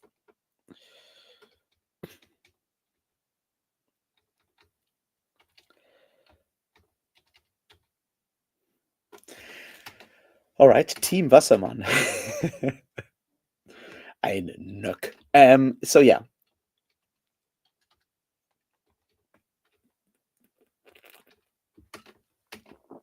but here's the thing that I find interesting with those kind of authors, right? Like especially Otfried Preußler. I think those authors touch on something very, very specifically German.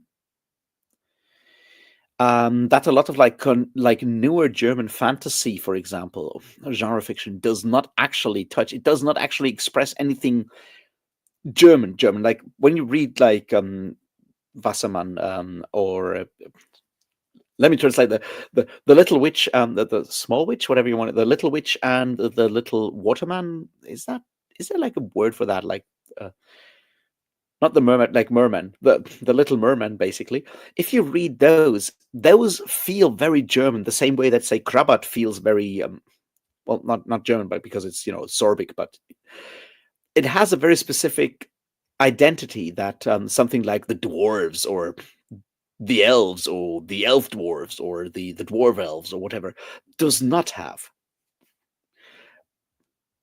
And I'd love to have like more books like that, possibly in English translated, because the same way you can have like fantasy books that draw on like specific like Celtic folklore with like all the children's of gods and fighting men and from what's her name, Shauna Lawless, Shauna Lawless from last year, or stuff like that for like Celtic fantasy, right? You could do something with like the sort of like folk tales, mythologies, and so forth that you have in Germany and probably like say parts of Czech Republic, Slovakia, those places, right? You could do something really cool with that, and up to a point, say The Witcher does that for say Poland, maybe. Although I don't think it feels that specifically Polish beyond the fact that everything is brown and it's raining and everyone is drinking homemade vodka, but there is space for that, but we don't use that. And I don't know why that is the case, but it's certainly something that has annoyed me because there's potential here, right?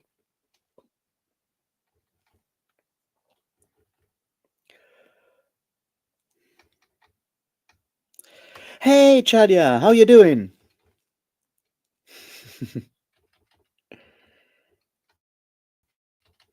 We're just reminiscing about the beauties of German children's literature, which I don't know how much of that actually got translated and into Dutch and ended up in Belgium. Although, I mean, I'm pretty sure some of it did. Although I suspect during the times when Germans occupied Belgium, you did not get to read any Erich Kästner for reasons. But obviously that was like back in the day. So I don't know how much of that ended up with the in Dutch.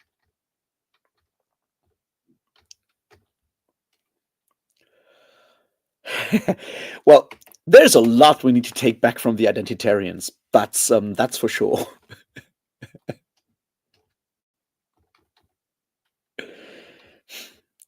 Yeah, I know it was before your time.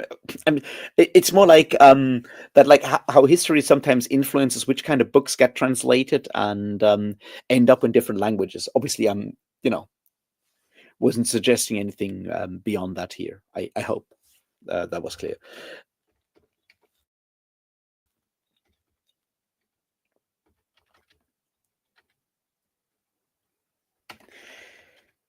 The turtle, Momo, and that turtle.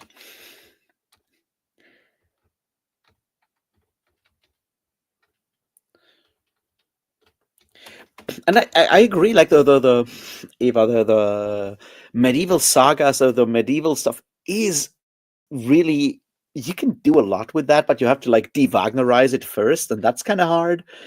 And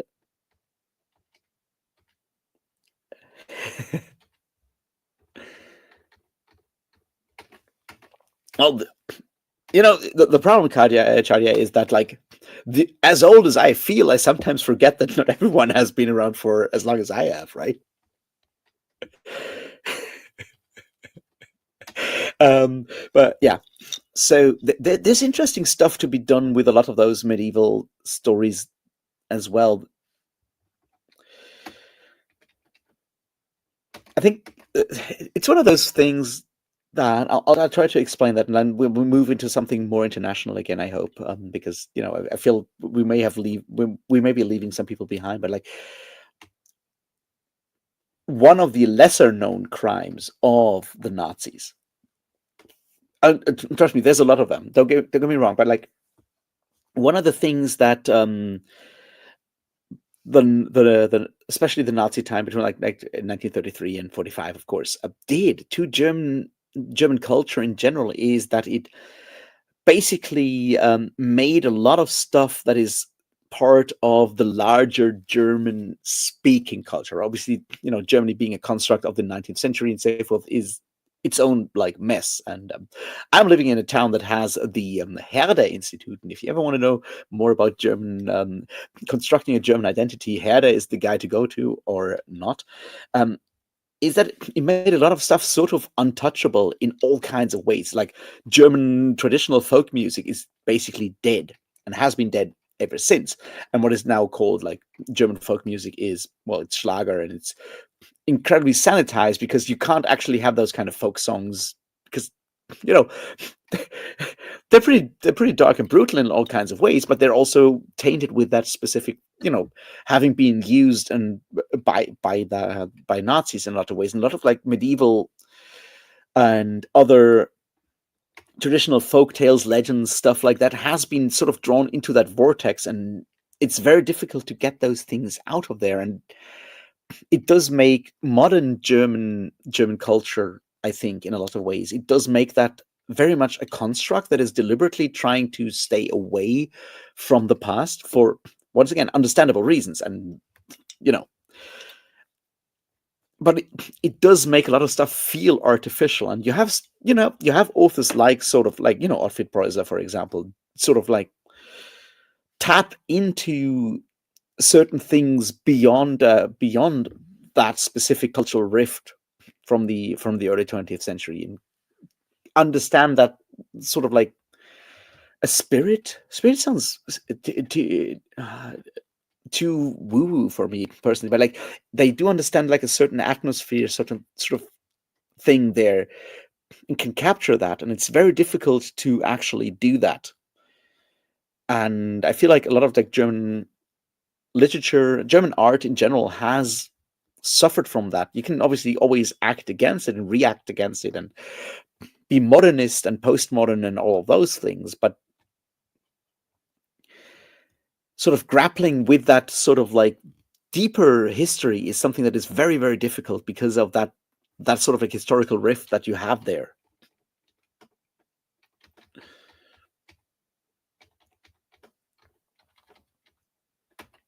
That's how I would probably phrase it, I guess. But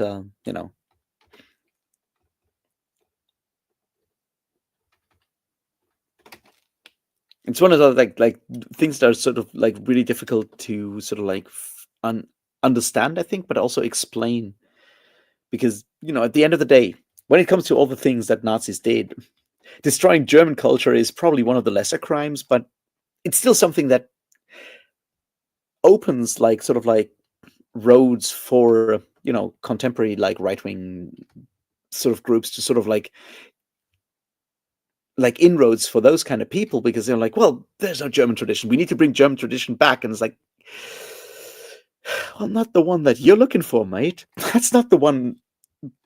But because we have sort of like shied away from any form of that, it makes that much easier. And I don't know what to do about it, but it's certainly something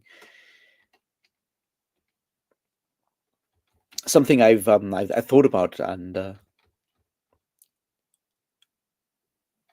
yeah, that's what I mean, Shadia. It's super difficult. And that's why I feel like we should probably move back into something more mainstream and so forth. So yeah, Shadia, how was your Christmas so far? Did you have a good time over the last couple of days, holidays, days off? Did you have lots of reading time with lots of cats? I assume that's what you got. I did not check servers that much, so I don't know if you spent a lot of time with your family.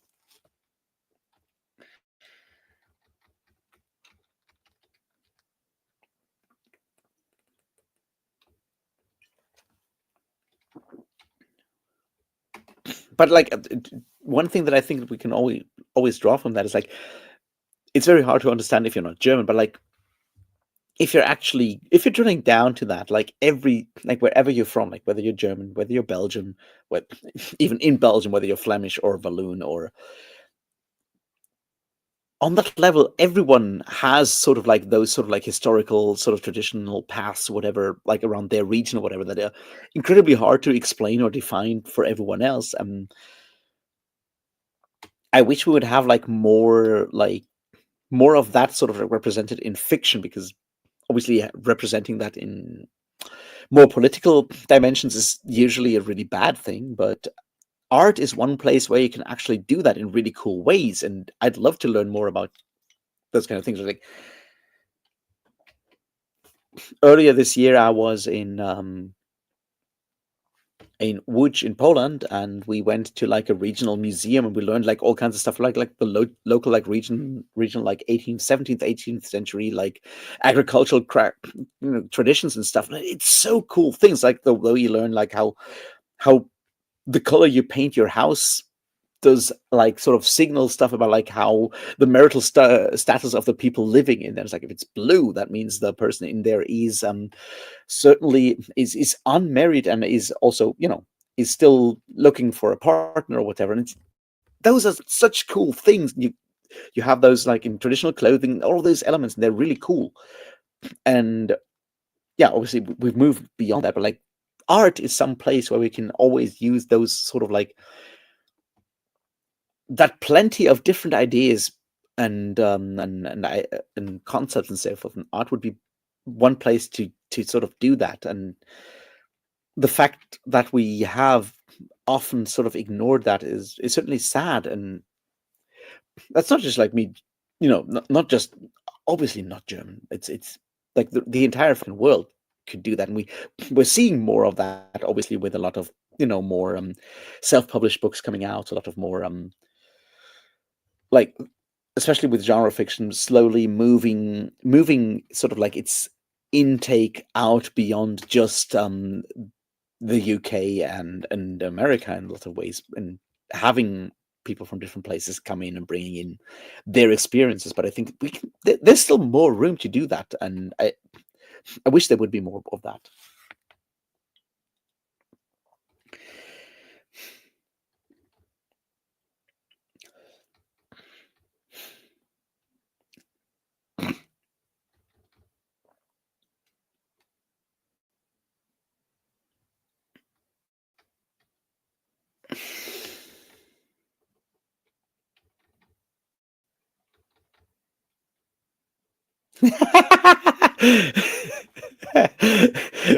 See, and that's why no one ever goes to the fucking Orkneys.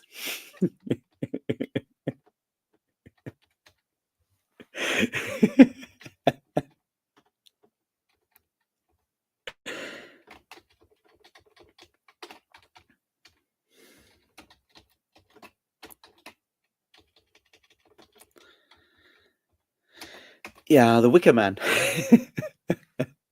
But that's the thing, that's why like say folk horror does work so well, because it does take those weird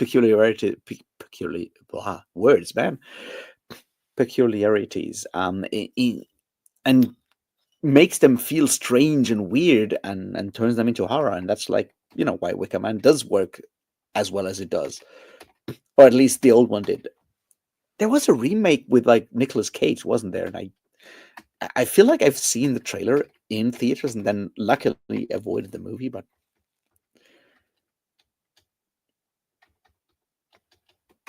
yeah. Uh, I mean, there's some like Robert E. Howard, Solomon Kane stories that have the same kind of vibe, though, right? There's like, what's it called? is it the bones, skulls in the stars, or something like that? And there's like one where he just goes to this weird,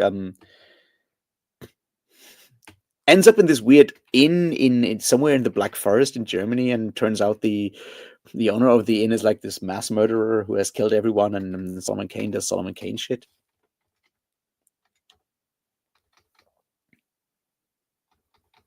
Wait, there's a Star Trek Wicker Man story? I may have missed that, but it's been like ages since I watched Star Trek, which is very much on me. I'm aware of that.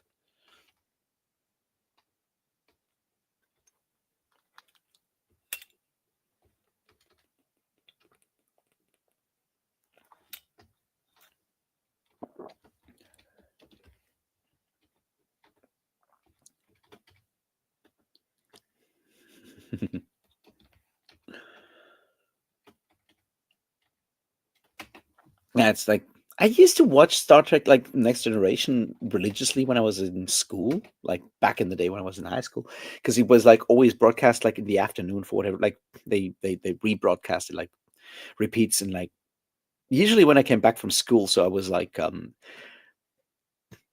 I could use that as an excuse to not do homework. Was like I'm gonna watch Star Trek first, but that was me being like, I don't know, very young.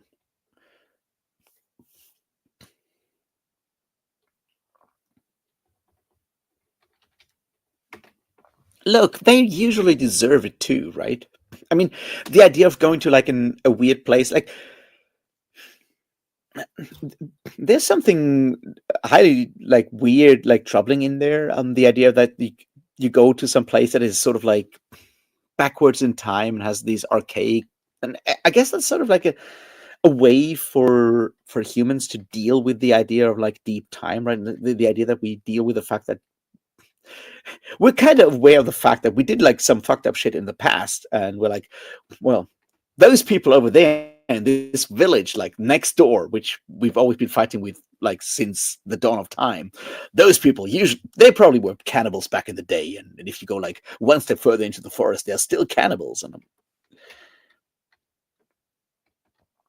it does make for good stories because it's I feel like at the end of the day, like humans being inhuman, I think makes for more effective stories than having inhuman creatures being inhuman. I guess it just like is more frightening, I guess.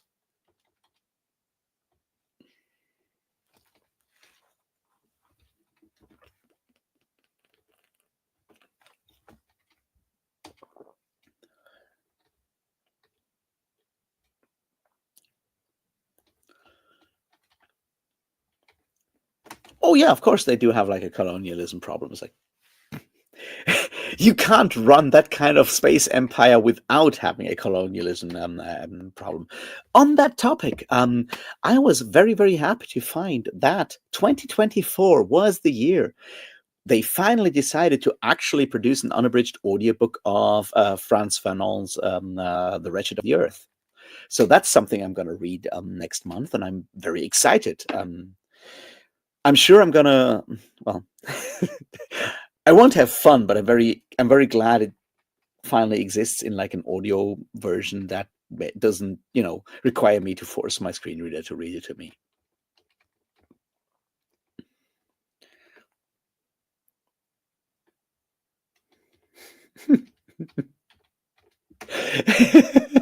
Well, that feels like the kind of episode someone wrote because they really wanted to kill Wesley for being Wesley.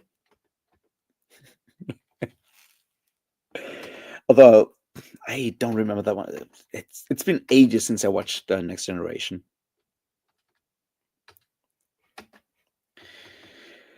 All right, so it's been 2 hours since we started. Basically, the question is, should we keep going or not? Because if we are, I need to go to the fridge and get another beer. Now we'll be back in like, I don't know, 2 minutes or something. If you're all, very, very tired and want to go to sleep, I totally understand that. It's after all, after a week of heavy feasting, eating too much, having to keep up with family, doing family stuff, preventing Christmas trees from burning, the usual stuff. So I would get that. But if you're up for like another round, I can get another beer and we can hang out some more and see where all of this will take us.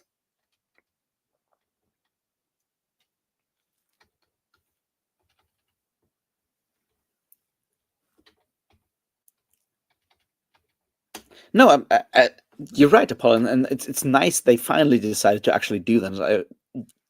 Sometimes you like when it comes to like audio accessibility, it's like these are fucking classics. Why is this not available? The same way for the longest time, you could get fucking Hegel's phenomenology of spirit in English unabridged. You don't get that in German, and I'm like, why? I'm sure the translation costs is there's still a copyright on the translation. The original is copyright free. You could do this basically if you wanted right now. It's like don't, but same for like a lot of like classic German texts. You can get them in like English translation, unabridged audiobooks, but the Germans don't exist because German versions don't exist because people. Because yeah, Germany is slow when it comes to technology, and we're like 10 years behind in a lot of these kind of things.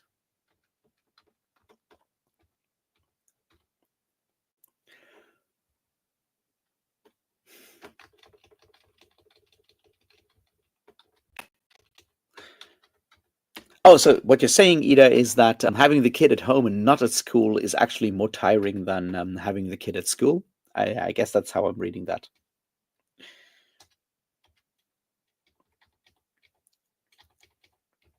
Well, in that case, I'm gonna get some more beer because in the background, my video for Marielle of Redwall is still a rendering, which is once again a wonderful book about a young mouse maid that becomes an angry warrior that wants to kill a pirate rat king and does so, and then decides to not settle down because adventure is much more fun. And we need more children's books that are about like, well, I guess women can be really cool warriors leading everyone else. You know, it made me very happy to have that kind of book from like 1991. I'm like, that's really cool.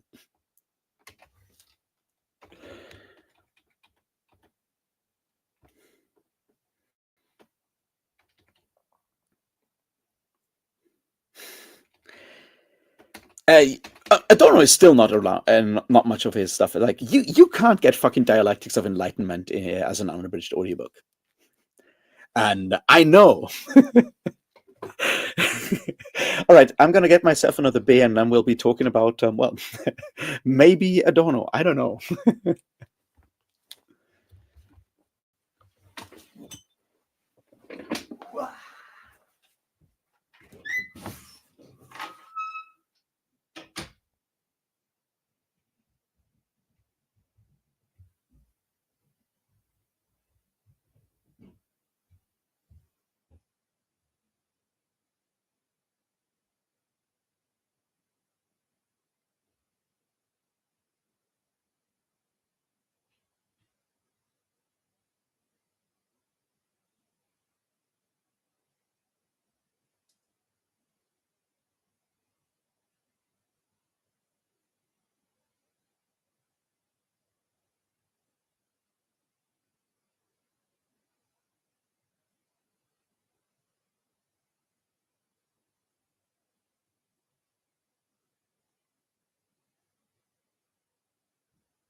right, I made it back. I found beer, and I found very cheap beer too. This is desperate measures and all that, because I'm keeping one beer for tomorrow to record the next Red Ball video on Salamandastron, the fire lizard mountain.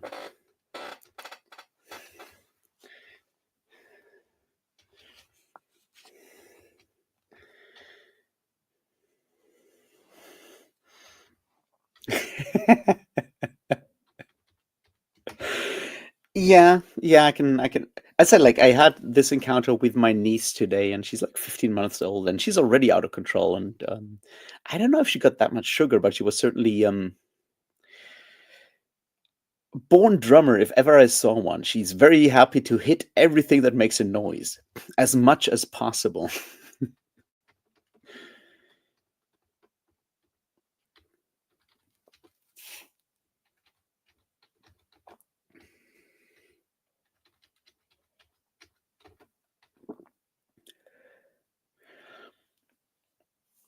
Yeah, and you're right, Apollo, there, that audiobooks have been sort of like not taken seriously for a long time.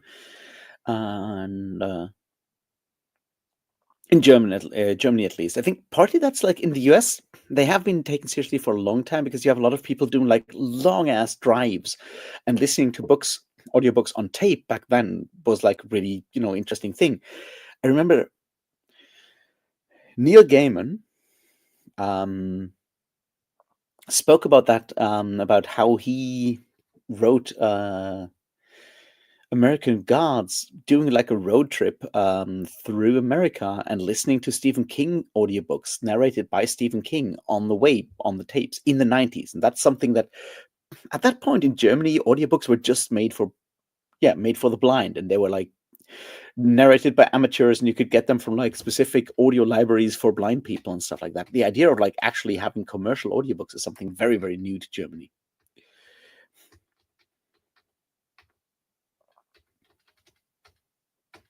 which is frustrating in a lot of ways.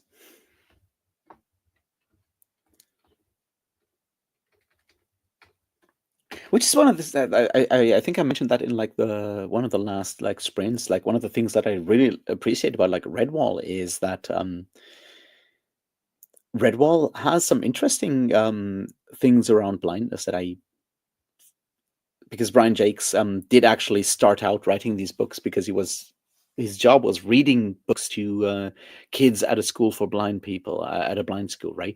That was his job, and he didn't like the books that he had to read, so he decided to write some of his own. And you can tell by reading these books that they are sort of like written with like a mind for different different aspects of sensory impressions, right? There's a lot of like stuff about smell and noise and how things feel and taste. It does actually pay a lot of attention to those senses and not just to sight. And it's not just like visual descriptions, which I find really interesting once you know that context, because a lot of authors kind of ignore those senses oftentimes because as humans, we are very visual creatures in a lot of ways.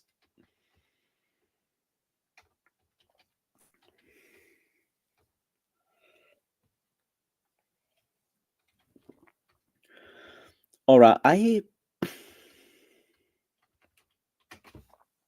I have not read the Murderbot Diaries, so I don't know I don't know if I could compare anything to them. So I don't know what kind of science fiction you're looking for. I can always, recommend science fiction books, but what kind of stuff are you looking for the most? Is it more like something more this very like from what I know about Murderbot, it is somewhat, very postmodern in that it does like a lot of pop culture references and stuff like that, and sort of aware of like being different, aware of like mental health stuff, things like that in a lot of ways. Is that something you're going for, or is it just like you want stuff with spaceships? Because if you want, stuff with spaceships, that opens up things a lot. Yeah, Ori is probably a good candidate to recommend stuff like Murderbot, because I'm pretty sure you have read Murderbot, Ori, right? Because I have not.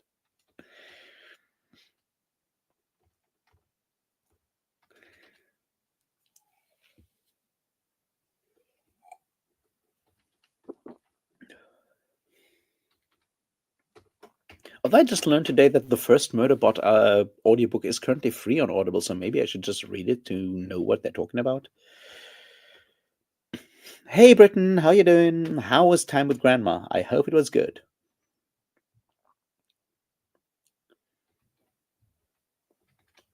See, I've never started Murderbot because paying like full price for novellas always felt like too much for me.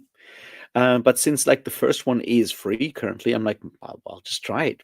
But then also, Gideon the Ninth is currently free on Audible, and I'm like, lesbian necromancers in space sounds like something I want to try.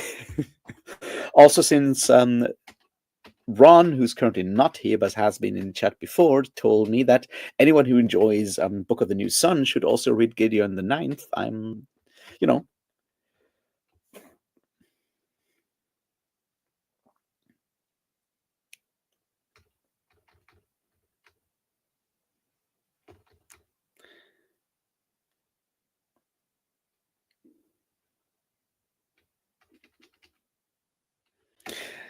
I am very glad to hear that, Britton. That's really good. Yeah, yes, auditory processing is a muscle that takes that you can exercise, and it takes time. And I've noticed this, like when I hang out with people, and they then like notice how fast, say, my screen reader on my phone or whatever is. They're like, "How can you understand this? It's so fast." I'm like, "Yeah." But I've been doing this for years, right? And when I started using like a screen reader and text to speech and stuff, it was much slower. I'm speeding this up over the years because I'm getting used to it. It is very much something that you can train. And that is obviously the fact that focusing on listening is very difficult for a lot of people, like including me. I usually need to do something with my hands at the same time, otherwise I'm bad at it. I'm really bad at it.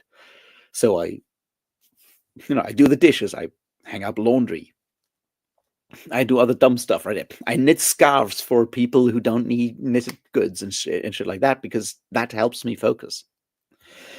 So yeah, I totally get like the fact that like listening to audiobooks can be challenging.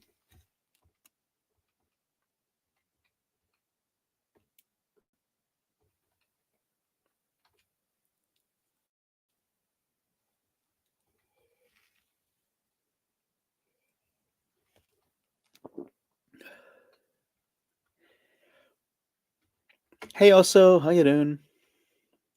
Again.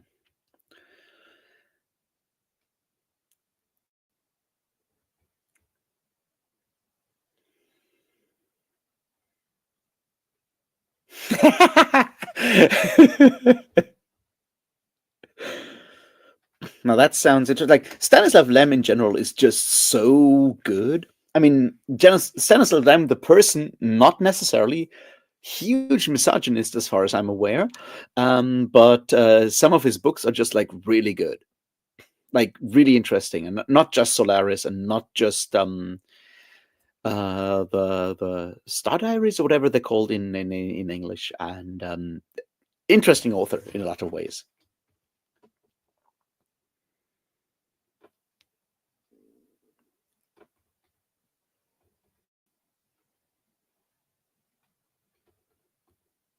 I hope you took the special oil for the lunch, also.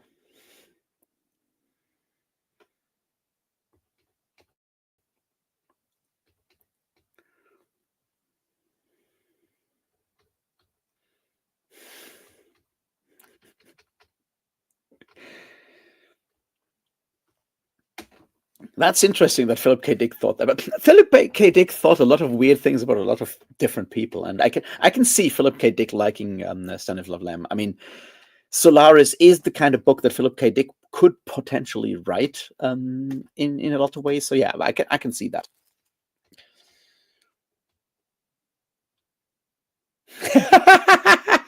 Oh no, that's bad.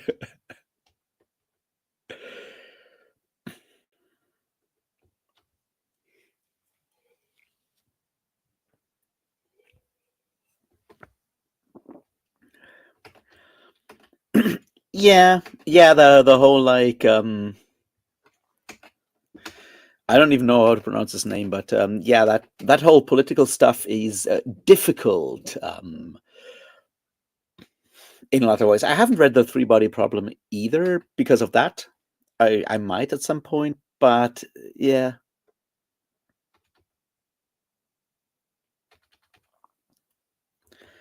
I don't know how much influence Ken Liu had on the like how much of that is translation, how much of that is him just like using his skill as an author. And I haven't read any Ken Liu either. I haven't read the Dandelion Dynasty. I know people like those.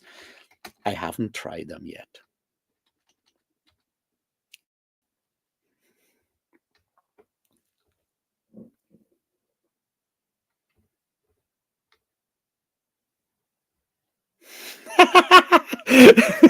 Oh man. That was bad. In a good way. No, I have stayed away from that. Like one of the sci-fi books I'm always recommending is The Light Brigade by Cameron Hurley, but I might just be the one person enjoying Cameron Hurley on BookTube, but give it a try. It's a good book.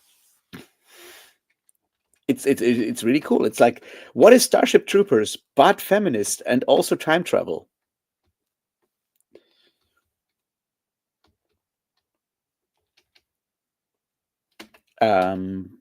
So there's that. Beyond that, I don't know. Good sci-fi. Sci-fi is, I think that's sort of like the interesting thing that for a long time we like fantasy was like sort of very limited as a genre definition. Everyone's like fantasy is like elves and dwarves and dudes with swords, right?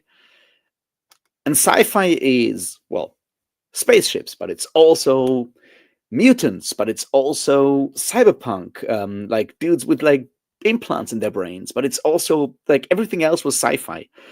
And that makes it super difficult to define stuff, right? And I think like fantasy is slowly moving away from that, and we're coming back to that point where like the borders between science fiction and fantasy are becoming more blurry and less rigid, and I think that's a good thing in a lot of ways, because you read something like Book of the New Sun, which is technically sci-fi because it's in the future, but it's also like very much fantasy in like the idiom that it uses, right? It uses fantasy language to tell you a sci-fi story, and going back to that sort of like more fluid thing, I feel is better, but it does make it easier to recommend books, of course.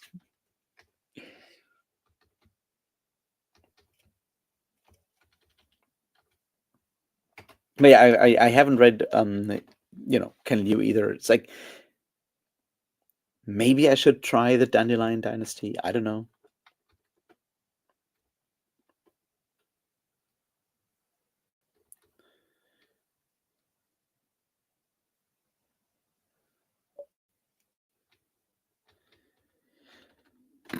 I don't know that article, but if you can link that somewhere, that would be really cool, Aura, because I mean, I kind of know that he's certainly he's certainly used by the Chinese government and like the CCP, and I know he said some very problematic things about the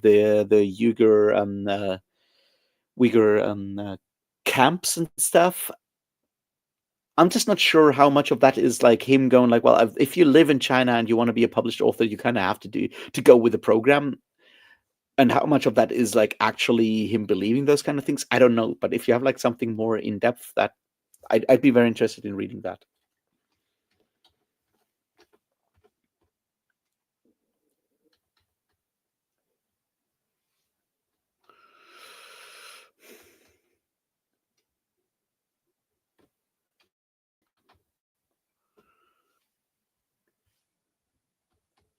The Siege of Burning Grass was so fucking good. I love that book so much.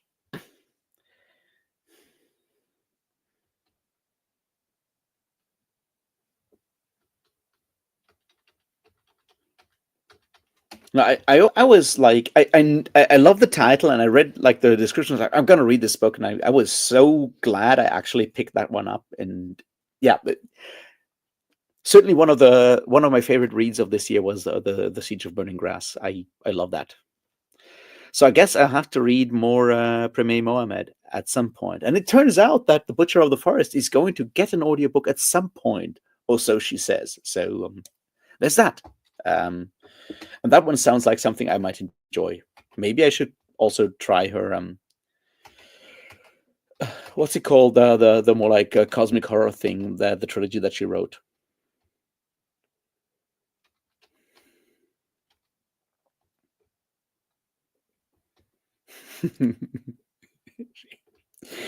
Yeah, you might be right there also. That might be true.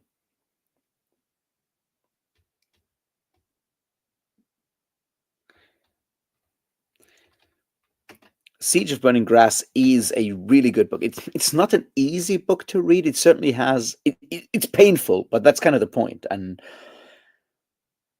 it does ask some very, very important questions about like non-violent resistance and self-organizing and stuff like that. It's really good.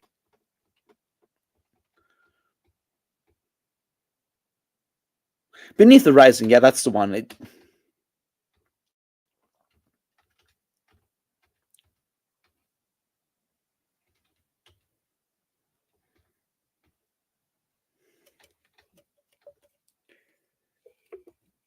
You mean the annual migration of clouds? Is that's a climate change thing, right? It's two books so far. They're like novellas or something.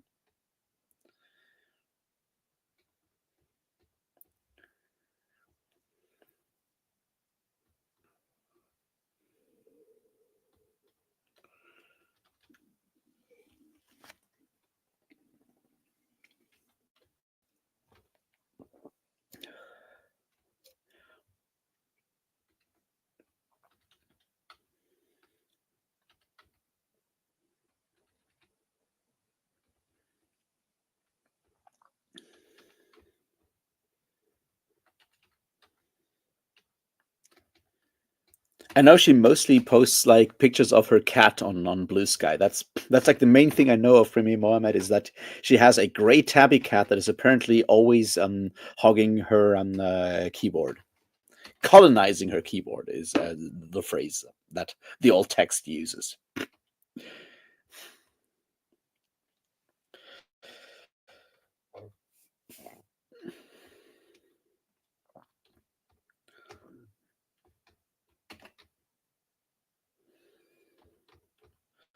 Yeah, Metal from Heaven is just so good in like how like constantly like angry it is and how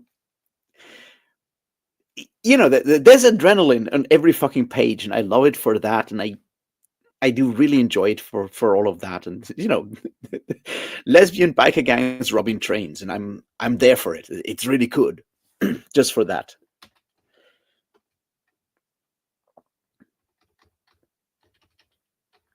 And that's like for me, Metal from Heaven read like a very angry queer refutation of Mistborn because it does take so many elements from like the Mistborn plotline and just like goes like, no, this is why you're wrong, Brandon Sanders, because this shit is systemic. You can't just like have like a bad guy and ignore the fact that capitalism as a whole sucks, and you can't just hand wave all this other shit. Also, you need queer sex, but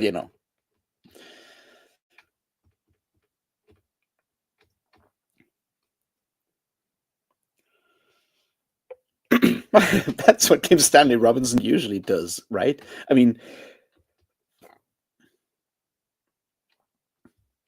I have not read the Mars trilogy yet. I am going to read The Years of Salt and Rice next. I'm Rice and Salt and Rice, one of those. But that's the next Kim Stanley Robinson I'm going to read because, yeah, really good author. Also very unapologetically left wing and political, and I do appreciate authors who don't hide behind like any of those like, no, we're not political, we're just like telling stories about the future and stuff. Like, no, be honest about that shit, right?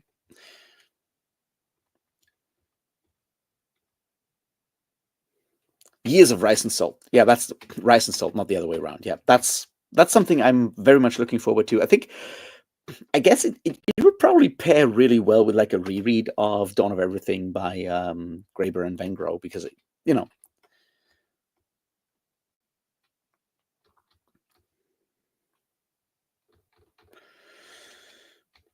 I, I gave my mother Ministry for the Future as like a Christmas present like 2 years ago. It's part of my ongoing project that now she's retired. I'm trying to radicalize her. It's an ongoing process. And I gave her Ministry for the Future, and she really enjoyed Ministry for the Future. And then I gave her Dawn of Everything by Graeber and Vengro. This year she got Nancy Fraser's Cannibal Capitalism for for a Christmas present. We'll see how that one goes. But yeah, Kim Stanley Robinson, amazing person in that regard. I really really like him. He's just like written so many books though. you know.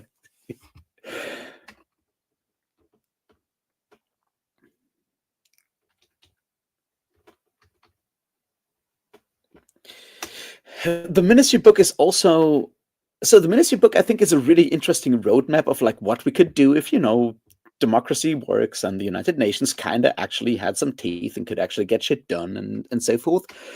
Book, it does not actually have good characters or an interesting plot. It's much more of the in that regard, it feels more like a 1950s book, 1950s sci-fi book, where you have like a lot of ideas and this is how we should do stuff, and characters just are shoehorned in.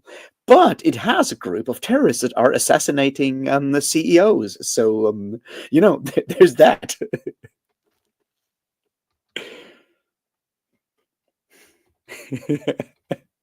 Well, she's not a judge anymore, so we'll see. But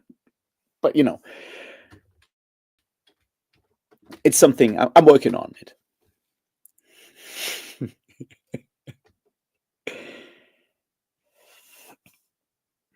Who knows?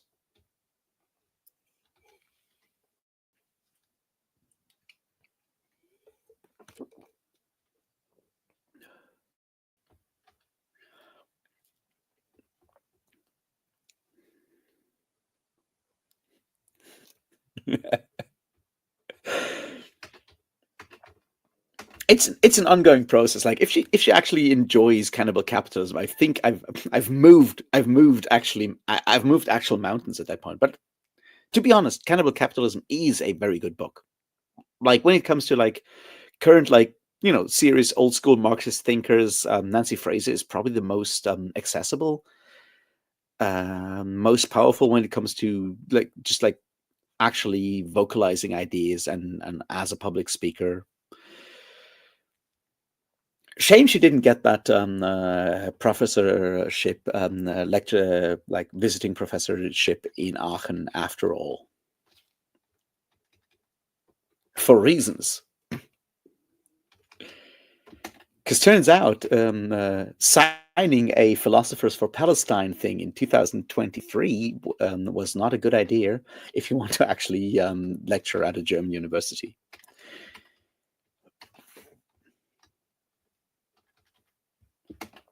No matter your actual like family history or anything of the sorts.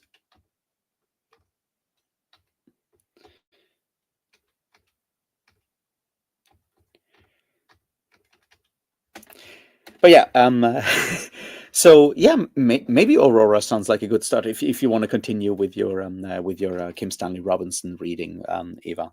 Have you read The Culture by Ian M. Banks at this point, which is not as straightforward political as Kim Stanley Robinson, but does have a very clear sort of like leftist, somewhat socialist, anarchist sort of background in a lot of ways when it comes to like the world building and ideas like that.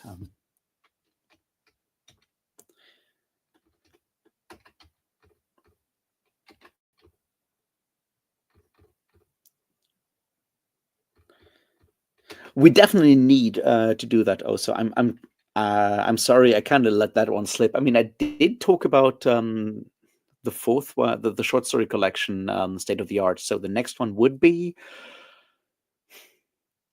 is the next one Accessions, or because I can't always confuse inversion and accession. I'm not quite sure which one is which. But yeah, I think like the culture is interesting in that I feel like writing wise, Ian M. Banks is the better fiction writer. He's much more fanciful and not as explicit as Kim Stanley Robinson, but when it just comes to like sheer, like strength as a fiction writer, Ian Banks is or was obviously at this point very, very powerful, and very interesting and entertaining, and just like really, really good in the way where Kim Stanley Robinson sometimes puts ideas over the text. Banks never did that.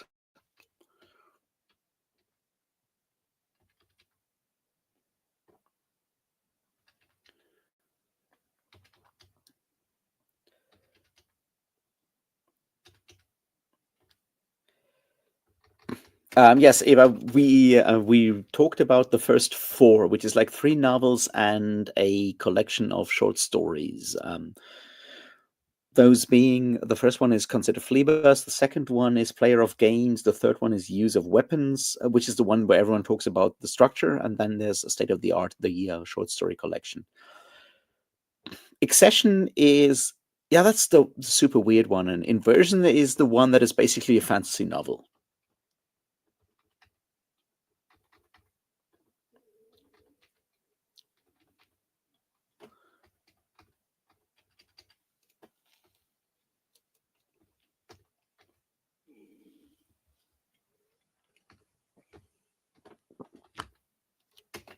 When did you post that? Did I miss that, Ori? Because I'm not quite sure.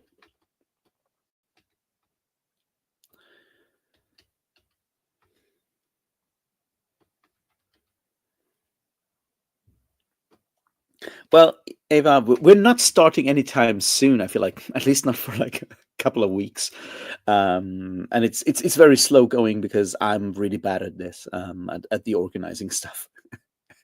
But yeah, they're really, really good books, I think. I also want to read some of like Ian Banks's non-sci-fi books.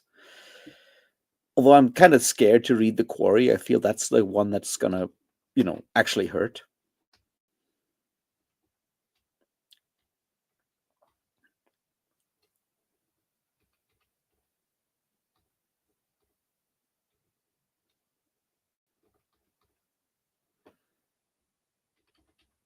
Apollo, the culture is basically fully automated space luxury communism, sort of.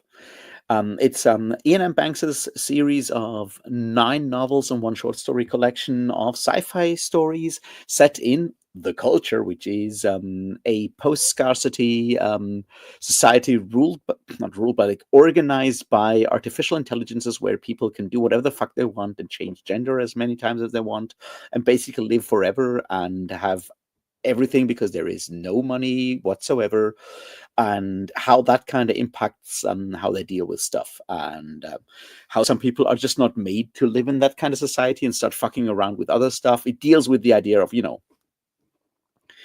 all the things that like Star Trek does not actually deal with. Like, what if you are the superior society, technologically superior society, group out there, and it's like, what does that actually give you the responsibility or the right to influence other people, and what does that kind of come with, and stuff like that. It's also just like really funny. It has like really, really cool interactions between humans and artificial intelligences. Some of the best stuff is just like drones talking to humans and the other way around. And that one drone calling it like a human a carbon fascist is just like one of the funniest things ever. Um,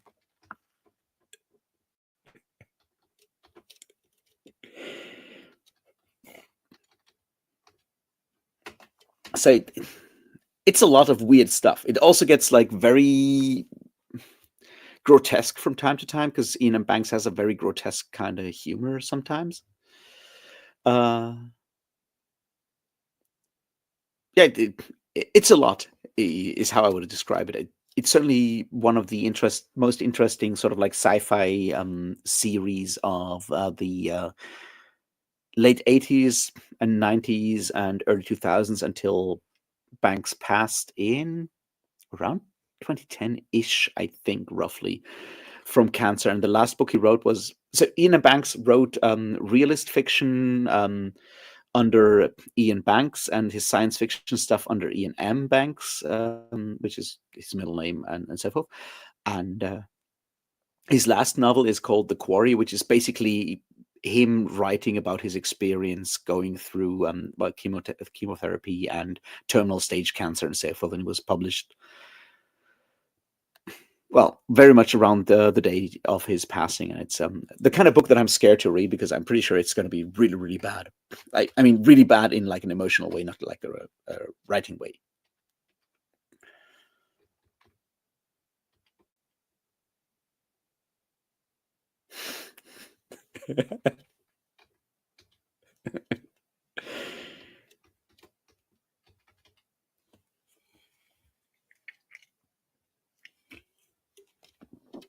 Well, I'm sorry, Apollo. No, honestly, I'm very glad that you're actually discovering books that you enjoy to read, and it's like, that's really cool.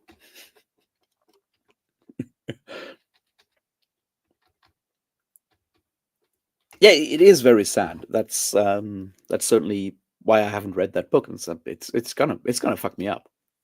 I mean, the Terry Pratchett biography made me cry numerous times.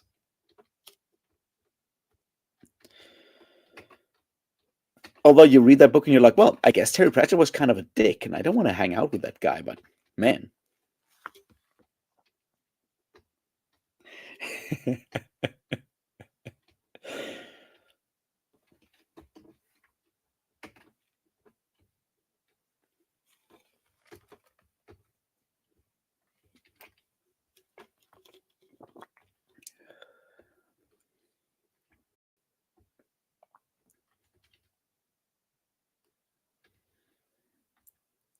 You do need to read more Discworld also.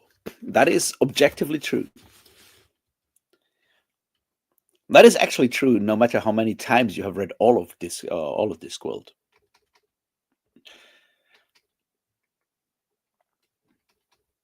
Oh, Hogfather. Hogfather is such an interesting book because it's, on the one hand, it's, making fun of Christmas or making Christmas jokes and all of that. But it's one of those books where you can tell that even though Stephen Erickson claims that he has never read any Discworld, like Hood in the Malazan Book of the Fallen is very, very similar to Death in Discworld in a lot of ways. One of them is the whole like, what if you're like the person responsible for the function of death, and you have to confront the fact that like shit's unfair as fuck all the time, and what if you sometimes can sort of maybe do justice just sometimes.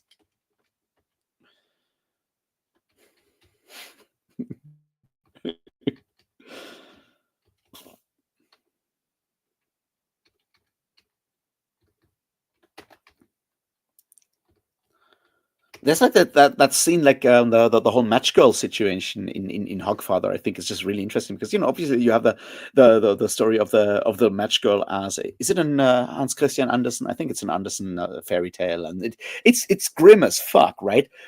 And you have that same scene, and Death is like standing in for like Hogfather, or well, Father Christmas on Discord basically.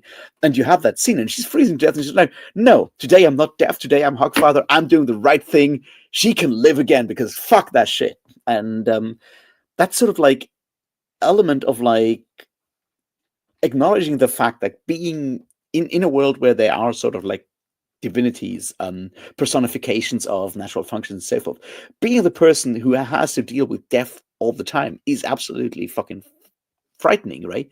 I think is an interesting thing. You have the same with like Malazan in those one or two scenes where Hood gets to do the thing, right? In the end of during Reaper's Gale, the Beak situation, and in it's must be House of Chains, right? The Bidithal thing, where it's like sometimes where the author kind of goes like, well, this is too much because I have to write this stuff, and everyone's like, I want death to be real and all that. It's like, but you're not the person who has to come up with that shit all the time and make it emotionally work, and it's going to be painful for the author. And sometimes you need to have some like restorative justice as a writer, and I feel Death and Hood are very similar in that regard, because Terry Pratchett and Stephen Erickson are both authors that very much like put their personal like emotions and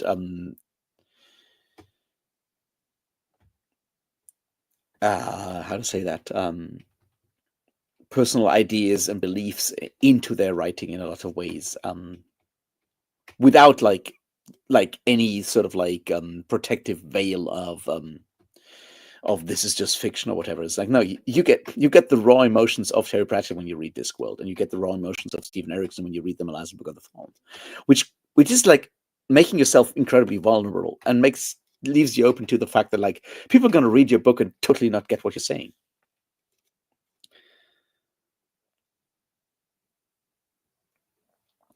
Now that, Ori, sounds like really cool. Having a time and space hopping assassin being for the little match girl sounds really cool.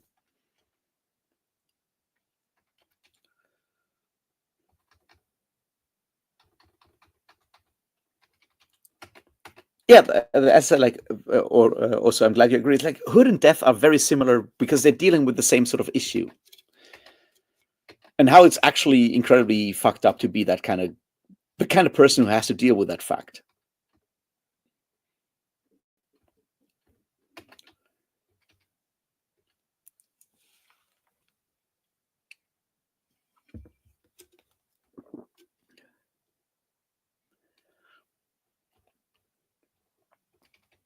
That is actually really, really cool. Like being transported to other places through flames. That sounds really fucking amazing.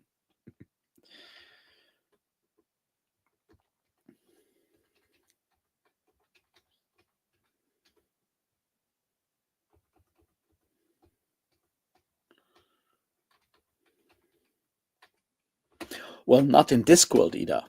On Discworld, you don't die on Christmas Eve because that's not how that works.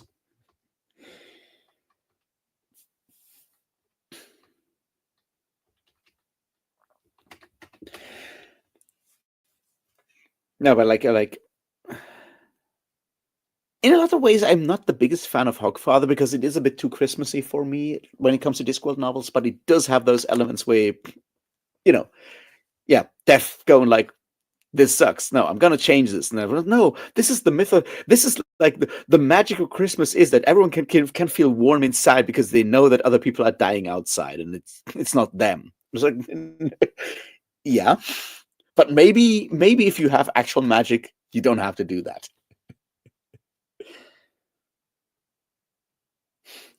Ebenezer Beth, that's really cool.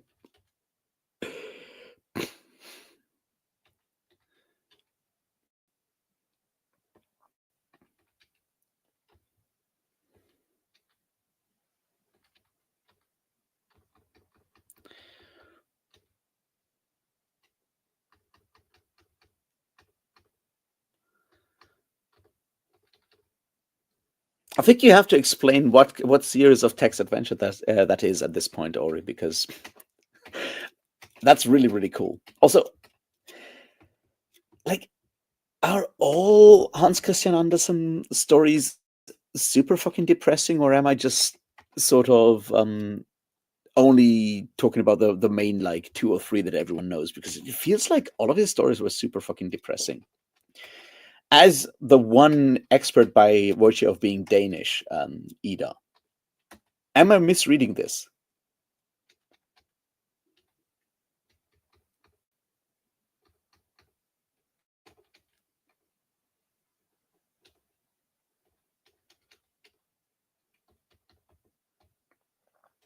Yeah, that's what I thought. Okay, I'm not misreading this. I'm not missing something here.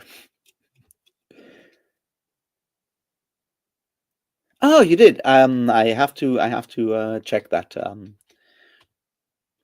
Yeah, that's the thing. Like, being off with my family for the last couple of days, I did not spend a lot of time online on Discord because that's not something I can do while I'm there. It also means that if I record videos, they have like way more echo than they usually have because the room is much larger and like, less stuffed with like stuff that soaks up sound.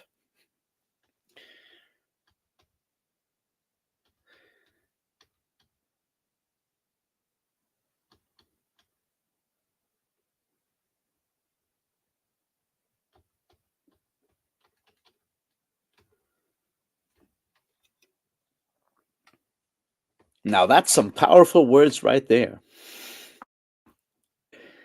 I should probably check that one out.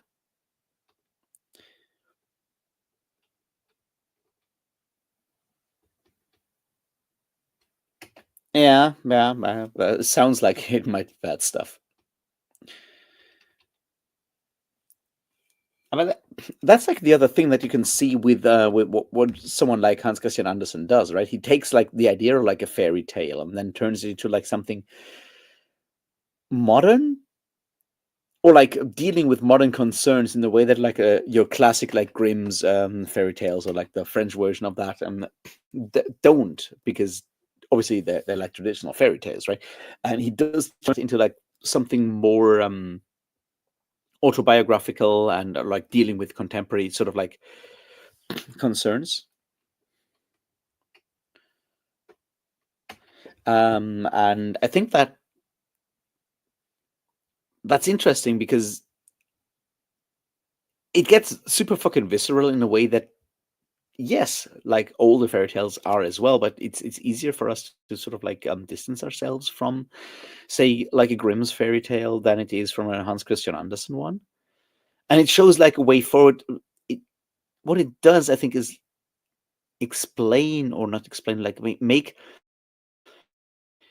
the specific elements of what makes something feel like a fairy tale more explicit, because it doesn't have to be, the it's not necessarily the evil stepmother and the grandmother and so forth. Fun fact though, in a lot of like the traditional versions before, like say the Brothers Grimm like retold them, it was not the stepmother; it was actually the mother. But because they were like written up in like the 19th century, um, and marriage and all that stuff was super fucking important. Suddenly, it couldn't be the actual like mother; it had to be the stepmother, which is so the idea of the evil stepmother is more like an invention of the 19th century than one of like fairy tales in general, because it's ideas of like marriage and so forth changed. Whereas like stories in the 16th, 17th century, a lot of them like older was like, of course it was a stepmother because like people died and you just remarry again.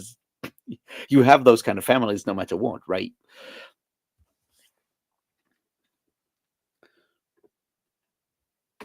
So that's just like an interesting thing. And I feel like with Anderson, you see how like it's not so much the tropes of like the godmother, fairy godmother, and the stepmother, and the grandmother, and the wolf, and so forth. Like there's an underlying sort of like logic of fairy tales, and you can use that, and you can twist that, and it still feels like a fairy tale by twisting that logic. And I feel like Anderson is someone who lays that kind of sort of like underlying logic bare in a way that I think is helpful to understand when it comes to understanding how fairy tales work.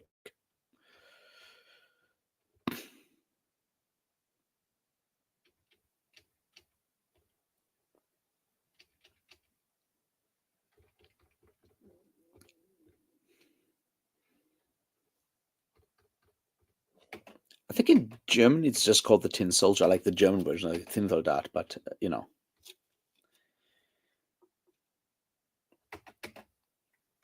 But yeah, see, that's where I can understand Danish, I guess.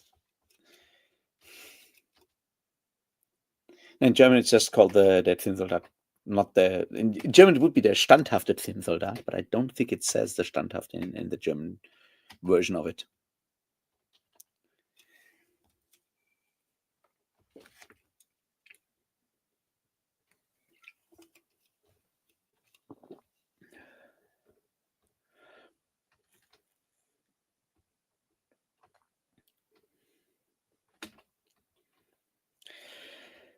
Yeah, it's been a while since I read those.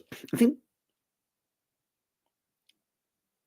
the interesting thing with fairy tales is that you have this idea that you read them as kids, or you get told them as kids, and you watch maybe the Disney versions or whatever. Like you have those stories in your head, and then you grow up and you're like, yeah, I know they're actually much more brutal, and very few people actually go back and read like the old versions of that, and very few people go and read, I don't know, something like the Bloody Chamber and go like, oh, there's a very there's a lot of stuff you can do with that specific form of a story, or like a form of telling a story, and the way that magic sort of works in that kind of world.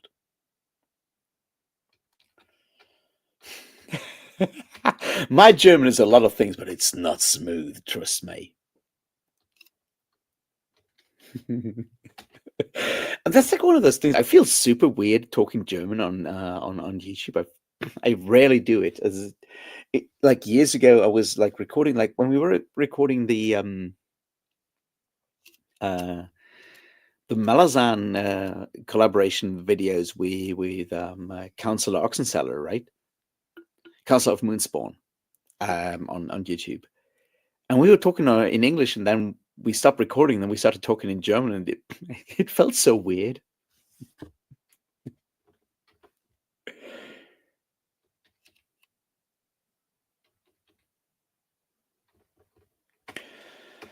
I don't think smooth German exists.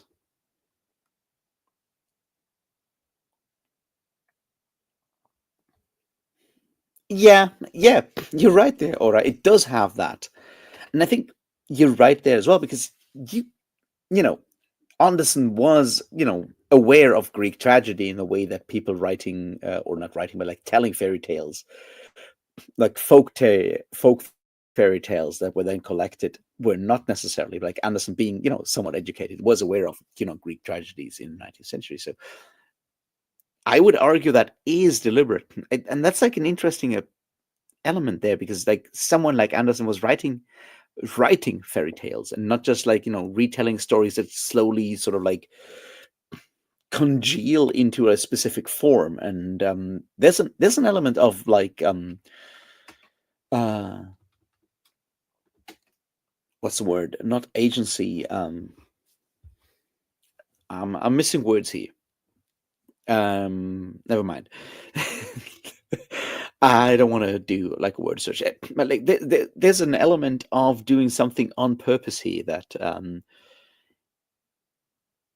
I think is partly why it is possible to sort of figure out like fairy tale story elements or like story structure in Anderson, because he used it like very very much deliberately, and not just by virtue of like following sort of like narrative structures that have sort of like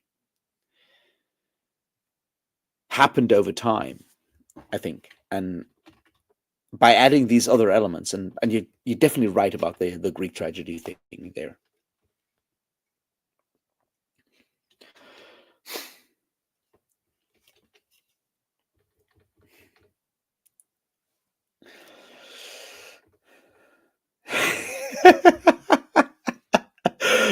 Well, see, I'm not as critical of Nietzsche as some are, but I think he might still be wrong on that one.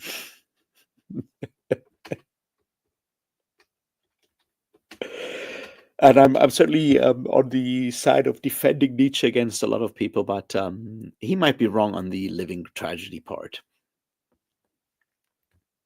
Also, I feel like the sad part is like everyone is talking about Greek tragedy and no one is talking about Greek comedy, because Greek comedy is so funny.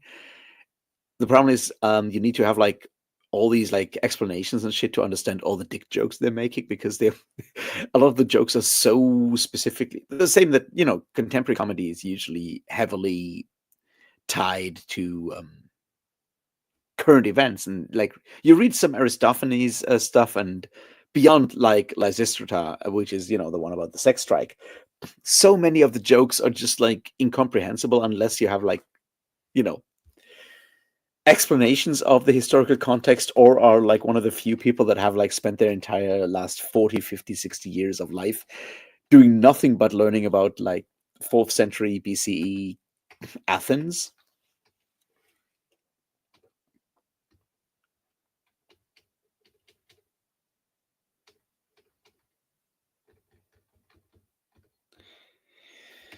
Well, so what you're saying is Greek tragedy is basically like the modern internet, right?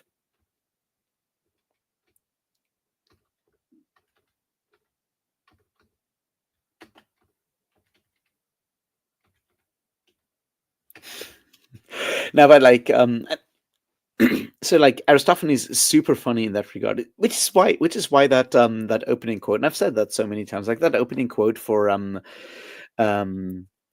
by force alone is so funny when Lavitidar starts that one with that fictitious quote by Aristophanes of Athens, like "fuck it if they can't take a joke," and I'm like,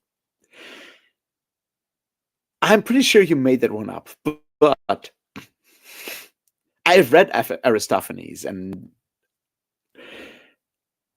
I can't prove it.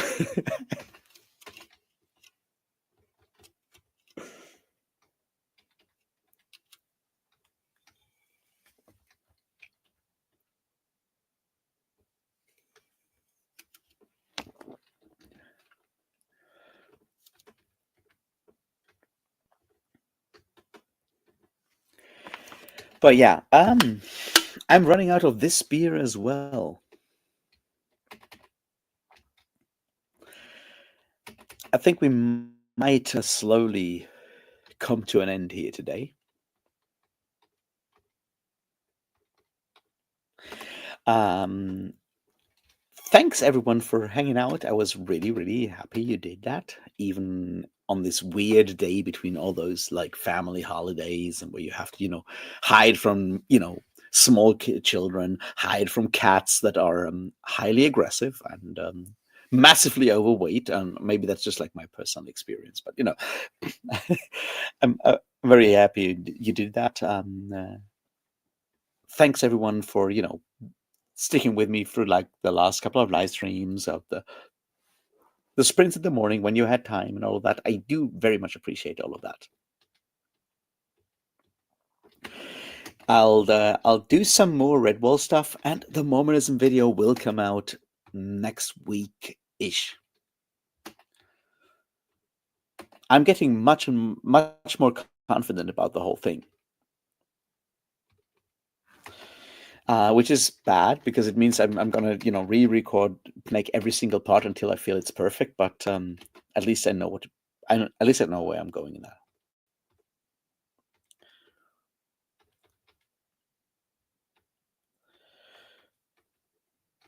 Well, Ida, it is really mostly because of the cat of my mother's cat is very much overweight. It's very orange, and it's called Hagar after a certain comic Viking.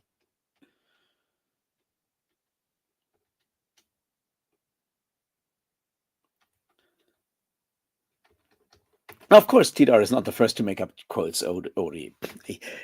He may, in fact, Aristophanes probably made up quotes a lot.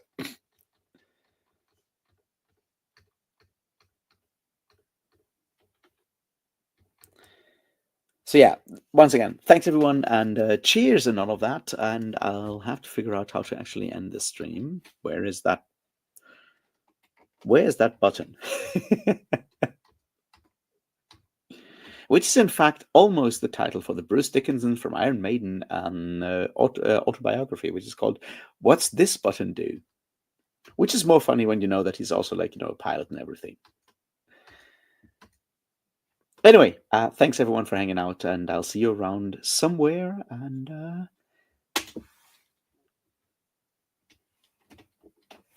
well, cheers and all that.